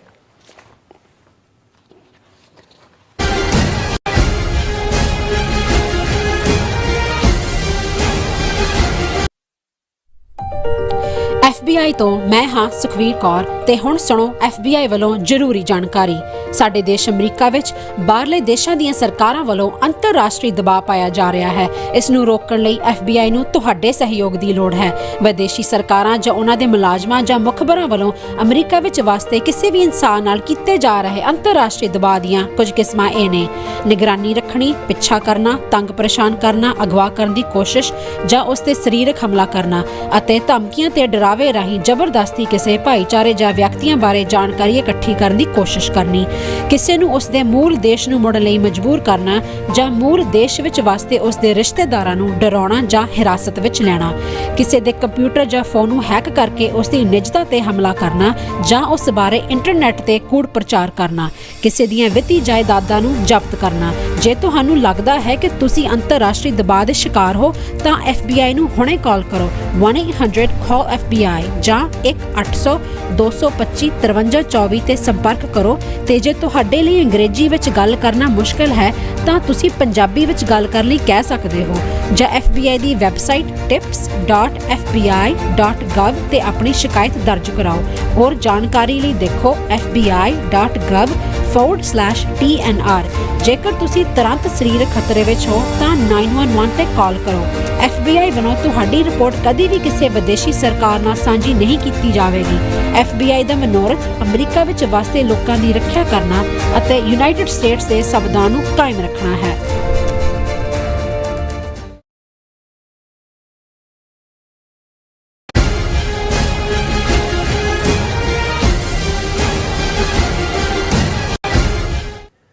ਦਰਸ਼ਕੋ, break ਤੋਂ ਬਾਅਦ ਤੁਹਾਡਾ ਸਭ ਦਾ ਭਰਪੂਰ ਸਵਾਗਤ ਹੈ। ਸੋ ਅੱਜ ਗੱਲਬਾਤ ਕਰਨ ਜਾ ਰਹੇ ਹਾਂ ਐਂਡ ਵਾਲੇ ਸੈਕਸ਼ਨ ਦੇ ਵਿੱਚ ਕਿ ਮੀਡੀਆ ਰਿਪੋਰਟਾਂ ਅਨੁਸਾਰ ਭਾਰਤ ਦਾ ਕਣਕ ਭੰਡਾਰ ਬੜੀ ਤੇਜ਼ੀ ਨਾਲ ਘਟ ਰਿਹਾ ਹੈ ਔਰ ਇਸ ਵੇਲੇ ਉਹਨਾਂ ਦੀਆਂ ਜਿਹੜੀਆਂ ਅੱਖਾਂ ਨੇ ਪੰਜਾਬ ਵੱਲ ਲੱਗੀਆਂ ਹੋਈਆਂ ਨੇ ਕਿਉਂਕਿ ਪੰਜਾਬ ਵਿੱਚ ਇਸ ਵਾਰੇ ਜਿਹੜੀ ਕਣਕ ਦੀ ਭਰਵੀਂ ਫਸਲ ਹੋਣ ਜਾ ਰਹੀ ਹੈ ਔਰ ਭਾਰਤੀ ਸਟੇਟ ਪੰਜਾਬ ਨੂੰ ਇੱਕ ਬਸਤੀ ਵਾਂਗ ਲੁੱਟਦੀ ਹੈ ਅਤੇ ਸਿੱਖ ਕਿਸਾਨ ਇਸ ਦੇ ਬੰਦੂਆ ਮਜ਼ਦੂਰ ਬਣੇ ਹੋਏ ਨੇ। ਸੋ ਇਸ ਬਾਰੇ ਆਪਾਂ ਗੱਲਬਾਤ ਕਰਨ ਜਾ ਰਹੇ ਹਾਂ ਔਰ ਨਾਲ ਜਿਹੜੀਆਂ ਗੁਰਬਾਣੀ ਵਿਚਾਰ ਐਂਡ ਜਿਹੜੇ ਕਮੈਂਟਸ ਨੇ ਉਹ ਆਪਾਂ ਐਂਟਰਟੇਨ ਕਰਾਂਗੇ। ਸੋ ਅਸੀਂ ਚਾਹਾਂਗੇ ਕਿ ਤੁਸੀਂ ਇਸੇ ਤਰ੍ਹਾਂ ਬੜੇ ਰਹਿਣਾ ਦੇਖਣ ਸੁਣਨ ਲਈ ਐਂਡ ਲਿਖਣ ਲਈ ਤੁਹਾਡਾ ਸਭ ਦਾ ਬਹੁਤ ਬਹੁਤ ਸ਼ੁਕਰੀਆ ਜੀ। ਡਾਕਟਰ ਸਾਹਿਬ ਕੀ ਵਿਚਾਰਾਂ ਨੇ?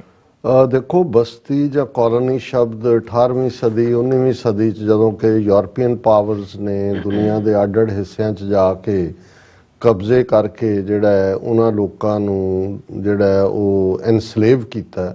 ਗੁਲਾਮ ਲਫ਼ਜ਼ ਵੀ ਅਸੀਂ ਇਸਤੇਮਾਲ ਕਰਦੇ ਹਾਂ।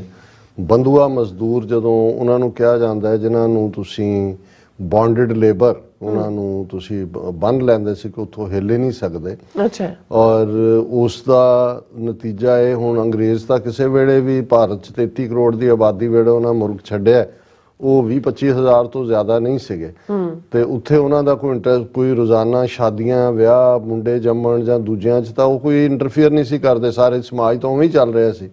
ਸਿਰਫ ਉਹ ਲੁੱਟ ਸੀ ਜਿਹਦੀ ਆਰਥਿਕ ਐਕਸਪਲੋਇਟੇਸ਼ਨ ਕਿ ਜੀ ਕੱਚਾ ਮਾਲ ਉੱਥੋਂ ਗਿਆ ਇੰਗਲੈਂਡ ਦੀਆਂ ਜਿਹੜੀਆਂ ਫੈਕਟਰੀਆਂ 'ਚ ਬਣਿਆ ਫਿਰ ਮਹਿੰਗਾ ਆਇਆ ਉੱਥੋਂ ਕਿੰਨਾ ਰੈਵਨਿਊ ਜਨਰੇਟ ਹੋ ਕੇ ਜਿਹੜਾ ਹੈ ਉਹ ਉਧਰ ਨੂੰ ਜਾ ਰਿਹਾ। ਇਹੀ ਪਾਰਟ ਹੈ। ਹੁਣ ਅੱਜ ਬੇਸ਼ੱਕ ਕਹਿਣ ਨੂੰ ਜਿਹੜੇ ਦਿੱਲੀ ਦੇ ਹਾਕਮ ਨੇ ਉਹ ਕੋਈ ਗੋਰੇ ਨਹੀਂ ਨੇ ਕੋਈ ਪੀਲੇ ਨਹੀਂ ਨੇ ਕੋਈ ਹਰੇ ਨਹੀਂ ਨੇ ਉਹੀ ਭੂਰੀ ਚਮੜੀ ਵਾਲੇ ਜਿਨ੍ਹਾਂ ਨੂੰ ਅਸੀਂ ਆਜ਼ਾਦ ਕਰਵਾਉਣ ਦੇ ਵਿੱਚ ਜਿਸ ਮੁਲਕ ਨੂੰ ਸਭ ਤੋਂ ਵੱਡਾ ਰੋਲ ਅਦਾ ਕੀਤਾ। ਪਰ ਤੁਸੀਂ ਨੀਤੀਆਂ ਜੇ ਦਿੱਲੀ ਸਰਕਾਰ ਦੀਆਂ ਪਿਛਲੇ 75 ਸਾਲਾਂ ਦੀਆਂ ਇਨ ਜਨਰਲ ਔਰ ਪਿਛਲੇ 39 ਸਾਲਾਂ ਦੀਆਂ ਇਨ ਪਾਰਟਿਕੂਲਰ ਦੇਖੋ ਤੇ ਜਿਵੇਂ ਅੰਗਰੇਜ਼ ਜਿਹੜੇ ਨੇ ਐਜ਼ ਏ ਕਾਲੋਨੀ ਟਰੀਟ ਕਰਦੇ ਬਸਤੀ ਬਣਾਇਆ ਸੀ ਉਹਨਾਂ ਨੇ ਔਰ ਲੁੱਟ ਖਸੁੱਟ ਸੀ ਆਰਥਿਕ ਤੌਰ ਦੇ ਉੱਤੇ। ਇਹਨਾਂ ਨੇ ਤਾਂ ਟੋਟਲ ਵਾਰ ਤਾਂ ਵਿੱਢੀ ਹੋਈ ਹੈ ਡਾਇਰੈਕਟ ਜੈਨੋਸਾਈਡ ਦੇ ਥੱਲੇ ਕਰ ਹੀ ਰਹੇ ਨੇ। ਪਰ ਪੰਜਾਬ ਦੇ ਰਿਸੋਰਸਿਸ ਨੂੰ ਕਿਵੇਂ ਲੁੱਟਿਆ ਜਾ ਰਿਹਾ ਹੈ ਕਿਵੇਂ ਪੰਜਾਬ ਨੂੰ ਉਸ ਦੀ ਜ਼ਮੀਨ ਨੂੰ ਬੰਜਰ ਬਣਾ ਦਿੱਤਾ ਗਿਆ। ਪਾਣੀ ਦਾ ਲੈਵਲ ਕੀ ਹੈ ਪਾਣੀ ਦੀ ਲੁੱਟ ਕੀ ਹੈ ਦੂਸਰਾ ਕੀ ਹੈ ਉਹਦਾ ਅਸੀਂ ਜ਼ਿਕਰ ਕਰਦੇ ਹਾਂ। ਪਰ ਇਹਦੇ ਬਾਵਜੂਦ ਈਵਨ ਉਹ ਪੰਜਾਬ ਜਿਹਦੇ 'ਚ ਸਾਰੀ ਭਾਰਤ ਦੀ ਜੇ ਤੁਸੀਂ ਟੈਰੀਟਰੀ ਜਾਂ ਏਰੀਆ ਦੇਖੋ ਤਾਂ ਉਹਦੇ 'ਚ ਮੇਰਾ ਖਿਆਲ ਹੈ ਲੈਸ ਦੈਨ 1.5% ਏਰੀਆ ਪੰਜਾਬ ਦਾ ਹੋਏਗਾ। ਆਬਾਦੀ ਤਾਂ ਸਿੱਖਾਂ ਦੀ ਲੈਸ ਦੈਨ 2% ਹੈ ਹੀ ਹੈ। ਲੇਕਿਨ ਕਿਵੇਂ ਇਹ 1.5% ਤੋਂ ਵੀ ਘੱਟ ਏਰੀਏ ਵਾਲਾ ਔਰ 2% ਤੋਂ ਵੀ ਘੱਟ ਸਿੱਖ ਇਹਨਾਂ ਦੇ ਇੱਕ ਬਸਤੀ ਬਣੇ ਹੋਏ ਨੇ ਔਰ ਸਾਰਾ ਭਾਰਤ ਜਿਹਦੇ 'ਚ 1 ਬਿਲੀਅਨ 400 ਮਿਲੀਅਨ ਲੋਕ ਉਹਨਾਂ ਦਾ ਢਿੱਡ ਭਰਨ ਦੇ ਲਈ ਸੈਂਟਰਲ ਪੂਲ ਦੇ ਵਿੱਚ ਜਦੋਂ ਵੀਟ ਜਾਂ ਚੌਲਾਂ ਦਾ ਜ਼ਿਕਰ ਹੁੰਦਾ ਹੈ ਤੇ ਉਹ ਕਿਸ ਹੱਦ ਤੱਕ ਜਾਂਦੇ ਨੇ।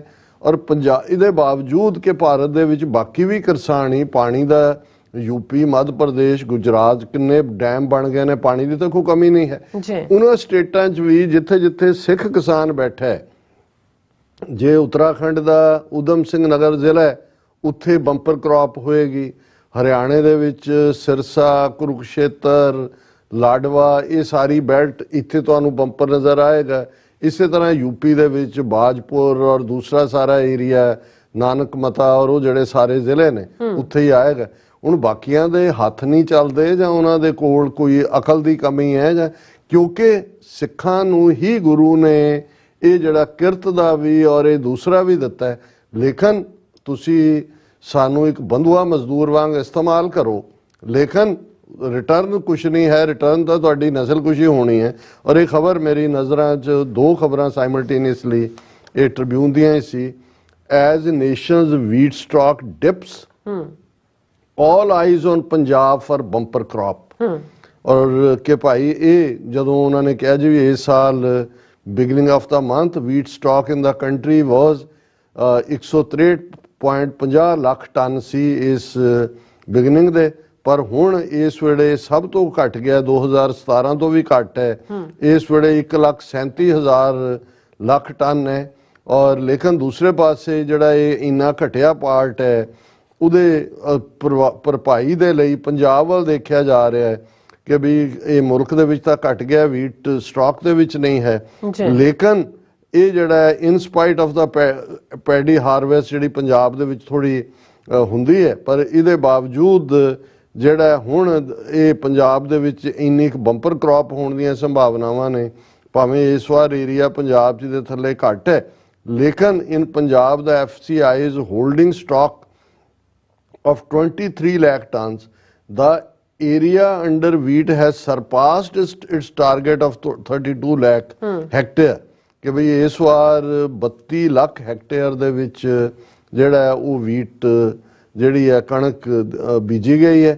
ਔਰ ਇਹ ਜਿਹੜਾ ਇਹ ਸਾਰੇ ਦਾ ਇਹ ਹੈ ਕਿ ਵੀ ਇਸ ਵਾਰ ਪੰਜਾਬ 'ਚ ਕਾਫੀ ਬੰਪਰ ਕ੍ਰੌਪ ਹੋਣ ਦੀਆਂ ਸੰਭਾਵਨਾਵਾਂ ਨੇ ਔਰ ਸੈਂਟਰ ਦੀਆਂ ਨਜ਼ਰਾਂ ਜਿਹੜੀਆਂ ਉਹ ਪੰਜਾਬ 'ਤੇ ਟਿਕੀਆਂ ਹੋਈਆਂ ਨੇ।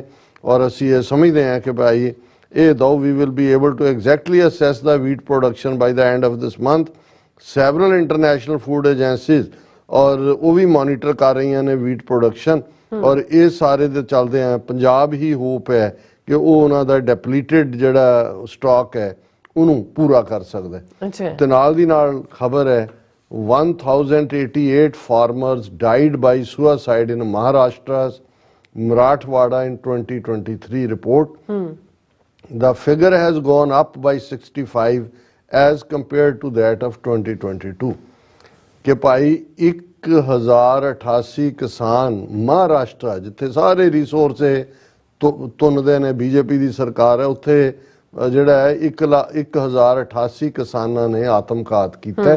ਔਰ ਇਹ 2022 ਦੇ ਵਿੱਚ ਜਿਨ੍ਹਾਂ ਨੇ ਕੀਤਾ ਸੀ ਉਹ 65 ਇਹਦੇ ਚੋਂ ਕੱਢ ਲਓ, ਯਾਨੀ 1000 ਤੋਂ ਜ਼ਿਆਦਾ ਕਿਸਾਨਾਂ ਨੇ ਉਸ 'ਚ ਵੀ ਕੀਤਾ ਸੀ। ਹੁਣ ਇਹ ਫਿਰ ਅੱਗੇ ਜ਼ਿਲ੍ਹਾ ਵਾਈਜ਼ ਬ੍ਰੇਕਡਾਊਨ ਹੈ। ਹੁਣ ਅਸੀਂ ਸਮਝਦੇ ਹਾਂ ਵੀ ਉਹ ਕਿਸਾਨ ਪੰਜਾਬ ਦਾ ਆਤਮਘਾਤ ਕਰੇ ਜਾਂ ਮਰਾਠਵਾੜਾ ਦਾ ਕਰੇ ਜਾਂ ਕੇਰਲਾ ਦਾ ਕਰੇ ਜਾਂ ਜੇ ਤੁਸੀਂ ਗੁਜਰਾਤ ਦੀਆਂ ਫਿਗਰਸ ਕੱਢੋਗੇ ਤਾਂ ਬਹੁਤ ਵੱਡੀ ਗਿਣਤੀ 'ਚ ਹੈ। ਪਰ ਦੂਸਰੇ ਪਾਸੇ ਜਿਹੜਾ ਡਰਮ ਬੀਟ ਕੀਤਾ ਜਾਂਦਾ ਹੈ ਉਹ ਤਾਂ ਇਹੀ ਹੁੰਦਾ ਹੈ ਕਿ ਭਾਰਤ ਹੁਣ ਚੌਥੀ ਇਕੋਨਮੀ ਬਣ ਗਿਆ, ਹੁਣ ਤੀਜੀ ਬਣ ਜਾਏਗਾ ਅਗਲੇ 10 ਅੰਮ੍ਰਿਤ ਕਾਲ ਸ਼ੁਰੂ ਹੋ ਗਿਆ। ਭਾਰਤ ਨੇ ਮੁਫਤ ਜਿਹੜੀ ਹੈ ਉਹ ਦੁਨੀਆ ਨੂੰ ਕੋਵਿਡ ਦੀ ਵੈਕਸੀਨ ਦੇ ਦਿੱਤੀ ਹੁਣ ਅਸੀਂ, ਲੇਕਿਨ ਦੂਜੇ ਪਾਸੇ ਅਸੀਂ ਇਹ ਦੇਖਦੇ ਹਾਂ ਕਿ 80 ਕਰੋੜ ਲੋਕਾਂ ਨੂੰ ਮੁਫਤ ਅਨਾਜ ਯੋਜਨਾ ਦੇ ਥੱਲੇ 5 ਕਿਲੋ ਜਿਹੜਾ ਅਨਾਜ ਆ ਉਹ ਮੁਫਤ ਮਿਲੇਗਾ। ਇਕੋਨਮੀ ਕਿੱਥੋਂ ਬਣ ਗਈ ਜੇ 80 ਕਰੋੜ ਲੋਕਾਂ ਨੂੰ ਤੁਹਾਡੇ 5 ਕਿਲੋ ਦੇ ਨਾਲ ਉਹਨਾਂ ਦੇ ਤਵਿਆਂ ਤੇ ਰੋਟੀ ਪੱਕਦੀ ਹੈ। ਹਜ਼ਾਰਾਂ ਕਿਸਾਨ ਜਿਹੜੇ ਨੇ ਆਤਮਘਾਤ ਕਰ ਰਹੇ ਨੇ। ਪੰਜਾਬ ਜਿੱਥੇ ਤੁਸੀਂ ਉਹ ਮਾਹੌਲ ਪੈਦਾ ਕਰਤਾ ਹੈ ਕਿ ਫੋਰਸਡ ਮਾਈਗ੍ਰੇਸ਼ਨ ਹੋ ਰਹੀ ਹੈ, ਪਰ ਤੁਹਾਡਾ ਜੇ 2 ਸਾਲ ਤੁਹਾਡੀ ਫਸਲ ਤੁਹਾਨੂੰ ਪੰਜਾਬ ਦੀ ਬੰਪਰ ਕ੍ਰੌਪ ਦੇ ਉੱਤੇ ਤੁਹਾਡੀ ਅੱਖ ਹੈ ਕਿ ਵੀ ਤੁਸੀਂ ਉਹਨੂੰ ਕਰਨਾ। ਸੋ ਇਹਦੇ ਤੋਂ ਅਸੀਂ ਅੰਦਾਜ਼ਾ ਲਾ ਸਕਦੇ ਹਾਂ ਜਿਹੜੇ ਲੋਕ ਅਕਸਰ ਕਿ ਜੀ ਖਾਲਿਸਤਾਨ ਬਣ ਗਿਆ, ਇਕੋਨਮੀ ਕੀ ਹੋਏਗੀ, ਦੂਸਰਾ ਕੀ ਹੋਏਗਾ। ਇਸ ਸਦੀ ਨੇ ਅੱਗੋਂ ਸਾਬਤ ਕਰਨਾ ਹੈ ਕਿ ਦੁਨੀਆ ਦੇ ਵਿੱਚ ਪ੍ਰੋਗਰੈਸ ਔਰ ਹਰ ਚੀਜ਼ 2 ਚੀਜ਼ਾਂ ਦੇ ਦੁਆਲੇ ਘੁੰਮਦੀ ਹੈ, ਫੂਡ ਜ਼ਾਹਰ ਹੈ ਜ਼ਮੀਨ ਔਰ ਪਾਣੀ। ਜਿਹੜਾ ਪਾਣੀ ਫੂਡ ਲਈ ਵੀ ਜ਼ਰੂਰੀ ਹੈ, ਉਹਦੇ ਤੇ ਬੇਸ ਤੁਸੀਂ ਹਾਰਟੀਕਲਚਰ ਕਰ ਲਓ, ਐਗਰੀਕਲਚਰ ਕਰ ਲਓ, ਉਸ ਦੇ ਉੱਤੇ ਤੁਸੀਂ ਜਿਹੜਾ ਉਹ ਜੂਸ ਫੈਕਟਰੀਆਂ ਲਾ ਲਓ, ਕੋਈ ਹੋਰ ਜਿਹੜਾ ਉਸ ਪਾਰਟ ਨੂੰ ਕਰ ਲਓ। ਪਰ ਇਹ ਗੱਲ ਸਾਡੇ ਬਹੁਤਿਆਂ ਨੂੰ ਸਮਝ ਨਹੀਂ ਆਉਂਦੀ ਹੈ ਕਿ ਵੀ ਉਧਰ ਤਾਂ ਉਹਨਾਂ ਨੇ ਪੰਜਾਬ 'ਚ 50 ਕਿਲੋਮੀਟਰ ਤੱਕ BSF ਲਾਤੀ ਕਿ ਵੀ ਤੁਹਾਨੂੰ ਜਿਹਨੂੰ ਮਰਜ਼ੀ ਉਹ ਚੁੱਕ ਲੈਣ, ਸੈਂਟਰ ਦਾ ਸਿੱਧਾ ਕੰਟਰੋਲ ਹੈ, ਤੇ ਤੁਸੀਂ ਉਹਨਾਂ ਦੇ ਬੰਦੂਆ ਮਜ਼ਦੂਰ ਬਣ ਕੇ ਬੰਪਰ ਕ੍ਰੌਪਸ ਪੈਦਾ ਕਰੀ ਜਾਓ, ਝੋਨਾ ਵੀ ਲਾਈ ਜਾਓ ਦੱਬ ਕੇ, ਪਾਣੀ ਦੇ ਵੀ ਲੁੱਟ ਮਚੀ ਰਹੇ ਤੇ ਨਾਲ ਭਾਰਤ ਮਾਤਾ ਕੀ ਜੈ ਵੀ ਕਰੀ ਜਾਓ। 26 ਜਨਵਰੀ ਦੇਖਣ ਵੀ ਜਾਇਓ ਜਾਂ TV ਤੇ ਬੈਠ ਕੇ ਦੇਖਿਓ ਕਿ ਝਾਕੀਆਂ ਆ ਗਈਆਂ, ਫਰਾਂਸ ਦਾ ਪ੍ਰੈਜ਼ੀਡੈਂਟ ਆ ਗਿਆ। ਹੁਣ ਉੱਤੋਂ ਜਿਹੜਾ ਉਹ ਜੋ ਪ੍ਰੈਜ਼ੀਡੈਂਟ ਨੂੰ ਵੀ ਫਰਾਂਸ ਦੇ ਨੂੰ ਜੈਪੁਰ ਲੈ ਕੇ ਗਿਆ, ਰਾਮ ਮੰਦਿਰ ਦਾ ਹੀ ਰਿਪਲਾਈ ਕਰ ਦਿੱਤਾ। ਹੁਣ ਉਹ ਆਲਰੇਡੀ ਹਿੰਦੂ ਨੇਸ਼ਨ ਬਣ ਗਿਆ। ਇਹ ਸਾਡੇ ਲੋਕਾਂ ਨੂੰ ਸਮਝਣਾ ਹੋਏਗਾ ਕਿ ਭਾਈ ਅਸੀਂ ਇਸ ਗੁਲਾਮੀ ਦੇ ਇਸ ਦੌਰ ਚੋਂ ਨਿਕਲੀਏ ਔਰ ਆਜ਼ਾਦੀ ਹੀ ਸਾਡੇ ਸਾਰੇ ਮਸਲਿਆਂ ਦਾ ਹੱਲ ਹੈ। ਬਿਲਕੁਲ ਖਾਲਿਸਤਾਨ ਦੇ ਨਾਲ ਹੀ ਇਹ ਸਭ ਕੁਝ ਜੁੜਿਆ ਹੋਇਆ ਹੈ। ਜੀ ਡਾਕਟਰ ਸਾਹਿਬ ਤੁਹਾਡਾ ਬਹੁਤ ਬਹੁਤ ਸ਼ੁਕਰੀਆ। ਸੋ ਆਪਣੇ ਵਿਊਅਰਸ ਦੇ ਬਹੁਤ ਸਾਰੇ ਮੈਸੇਜ ਨੇ ਔਰ ਇੱਕ ਨਵਦੀਪ ਸਿੰਘ ਨਾਂ ਦੀ ਆਈਡੀ ਤੋਂ ਕਾਫੀ ਸਾਰੇ ਮੈਸੇਜ ਨੇ ਔਰ ਉਹਨਾਂ ਦੇ ਮੈਸੇਜ ਦਾ ਜਿਹੜੇ ਜਵਾਬ ਨੇ ਸਾਡੇ ਵਿਊਅਰਸ ਦੇ ਰਹੇ ਨੇ ਕਿ ਉਹ ਡਰੀ ਜਾ ਰਹੇ ਨੇ ਕਿ ਪੰਜਾਬ ਨੂੰ ਪੰਜਾਬ ਹੀ ਰਹਿਣ ਦਿਓ ਔਰ ਦੈਨ ਉਹਨਾਂ ਨੇ ਡਰ ਕੇ ਮਾਰੀ ਵੀ ਰਹੇ ਨੇ ਔਰ ਨਾਲ ਦੇ ਸਾਡੇ ਜਿਹੜੇ ਵਿਊਅਰਸ ਬੈਸਟ ਵਨ ਜਿਹੜੇ 30 ਨੇ ਉਹ ਜਵਾਬ ਦੇ ਰਹੇ ਨੇ। ਜਗਸੀਰ ਸਿੰਘ ਜੀ ਜਵਾਬ ਦੇ ਰਹੇ ਨੇ ਉਹਨਾਂ ਨੂੰ। ਜਿਹੜੀ ਐਸ ਕੌਰ ਜੀ ਉਹ ਵੀ ਜਵਾਬ ਦੇ ਰਹੇ ਨੇ, ਕਹਿੰਦੇ ਸਾਡੇ ਨਵਦੀਪ ਸਿੰਘ ਕਹਿੰਦੇ ਸਾਡੇ ਛੋਟੇ ਛੋਟੇ ਬੱਚੇ ਨੇ ਉਹਨੂੰ ਹਮਾਸ ਨਾ ਬਣਾਓ, ਉੱਥੇ ਸਾਡੇ ਬੱਚੇ ਰਹਿੰਦੇ ਨੇ ਬੀਬੀਆਂ ਰਹਿੰਦੇ ਨੇ। ਔਰ ਨਾਲ ਨਵਦੀਪ ਸਿੰਘ ਇਹ ਵੀ ਕਹਿ ਰਹੇ ਕਿ ਉਹ ਟਾਈਮ ਹੋਰ ਸੀ ਕਿਉਂਕਿ ਉਹਨਾਂ ਨੇ ਕਿਹਾ ਕਿ ਗੁਰੂ ਸਾਹਿਬ ਦੇ ਵੀ ਛੋਟੇ ਛੋਟੇ ਬੱਚੇ ਸੀ, ਕਹਿੰਦੇ ਇਹ ਟਾਈਮ ਹੋਰ ਸੀ। ਸੋ ਕਹਿੰਦੇ ਬੀਬੀਆਂ ਵੀ ਕਹਿੰਦੇ ਬਹਾਦਰ ਹੁੰਦੀਆਂ ਨੇ ਐਸ ਕੌਰ ਜੀ ਕਹਿੰਦੇ ਨੇ। ਔਰ ਬੜੇ ਅੱਛੇ ਮੈਸੇਜ ਨੇ, ਬੜੇ ਅੱਛੇ ਜਵਾਬ ਦਿੱਤੇ ਨੇ ਸਾਡੇ ਵਿਊਅਰਸ ਨੇ ਨਵਦੀਪ ਸਿੰਘ ਜੀ ਹੋਰਾਂ ਨੂੰ। ਇਹ ਹੋਰ ਹਾਂਜੀ ਫਿਰ ਕਾਫੀ ਸਾਰੇ ਫਤਿਹ ਦੇ ਮੈਸੇਜ ਨੇ, ਜਿੰਦਾਬਾਦ ਦੇ ਮੈਸੇਜ ਨੇ। ਔਰ ਮੈਂ ਤੇ ਆਹੀ ਕਨਵਰਸੇਸ਼ਨ ਦੇਖ ਰਹੀ ਸੀ ਇਹਨਾਂ 3-4 ਜਣੇ ਨਵਦੀਪ ਸਿੰਘ ਦੇ ਆਲੇ ਦੁਆਲੇ ਹੋਏ ਪਏ ਨੇ ਕਿ ਉਹ ਇਹੀ ਕਹਿ ਰਹੇ ਪੰਜਾਬ ਨੂੰ ਪੰਜਾਬ ਰਹਿਣ ਦਿਓ, ਖਾਲਿਸਤਾਨ ਨਾ ਬਣਾਓ, ਇਹ ਉਹ ਸਾਰਾ ਕੁਛ ਹੀ।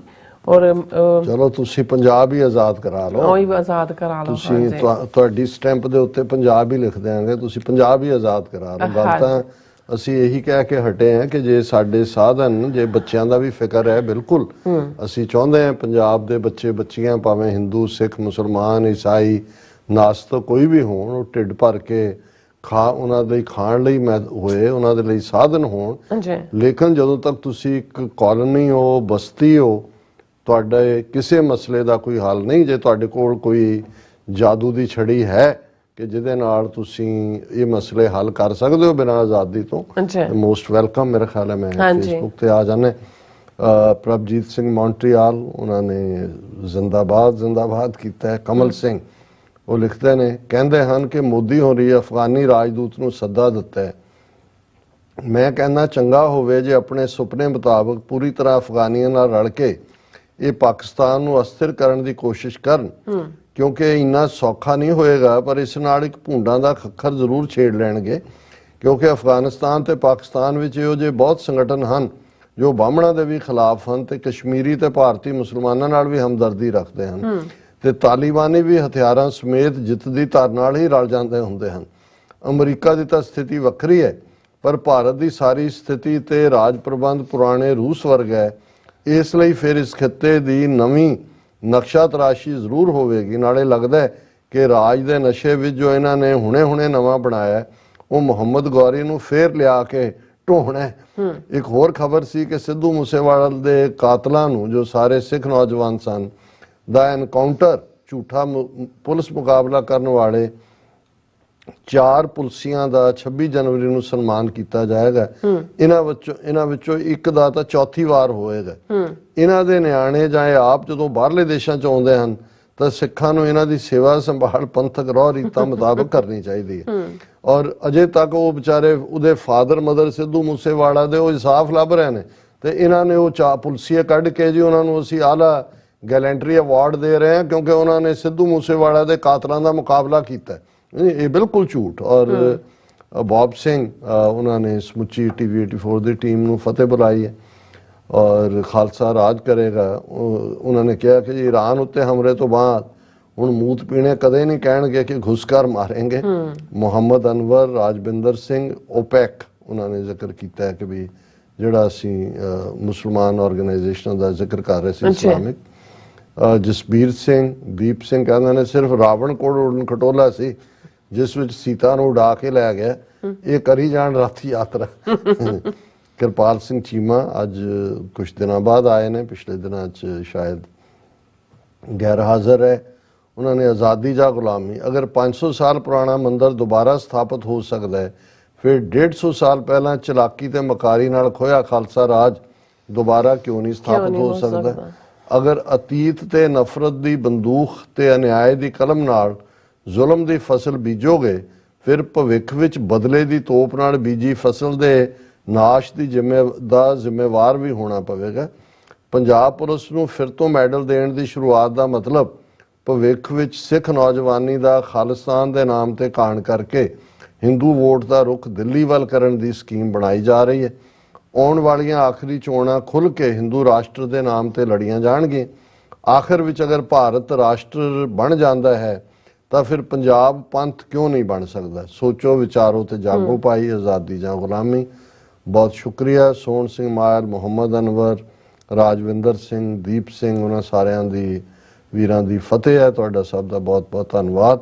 ਔਰ ਰਾਜਵਿੰਦਰ ਸਿੰਘ ਹੋਰਾਂ ਦਾ ਫਾਈਨਲ ਮੈਸੇਜ ਹੈ, these shameless Indian terrorists also mentioned their intentions about Darbar Sahib on the day of Ram temple ceremony, and one of our brothers responded very nicely. ਅੱਛਾ ਉਹ ਤਾਂ ਕਹਿੰਦੇ ਹੀ ਨੇ ਜੀ, ਇਹ ਹਰੀ ਮੰਦਰ, ਹਰੀ ਅਵਤਾਰ ਵਿਸ਼ਨੂੰ ਦਾ, ਵਿਸ਼ਨੂੰ ਦੇ ਅਵਤਾਰ ਕ੍ਰਿਸ਼ਨ, ਅੱਛਾ ਔਰ ਇਹ ਜਿਹੜਾ ਹੈ ਇਹ ਸਾਡਾ ਹੈ।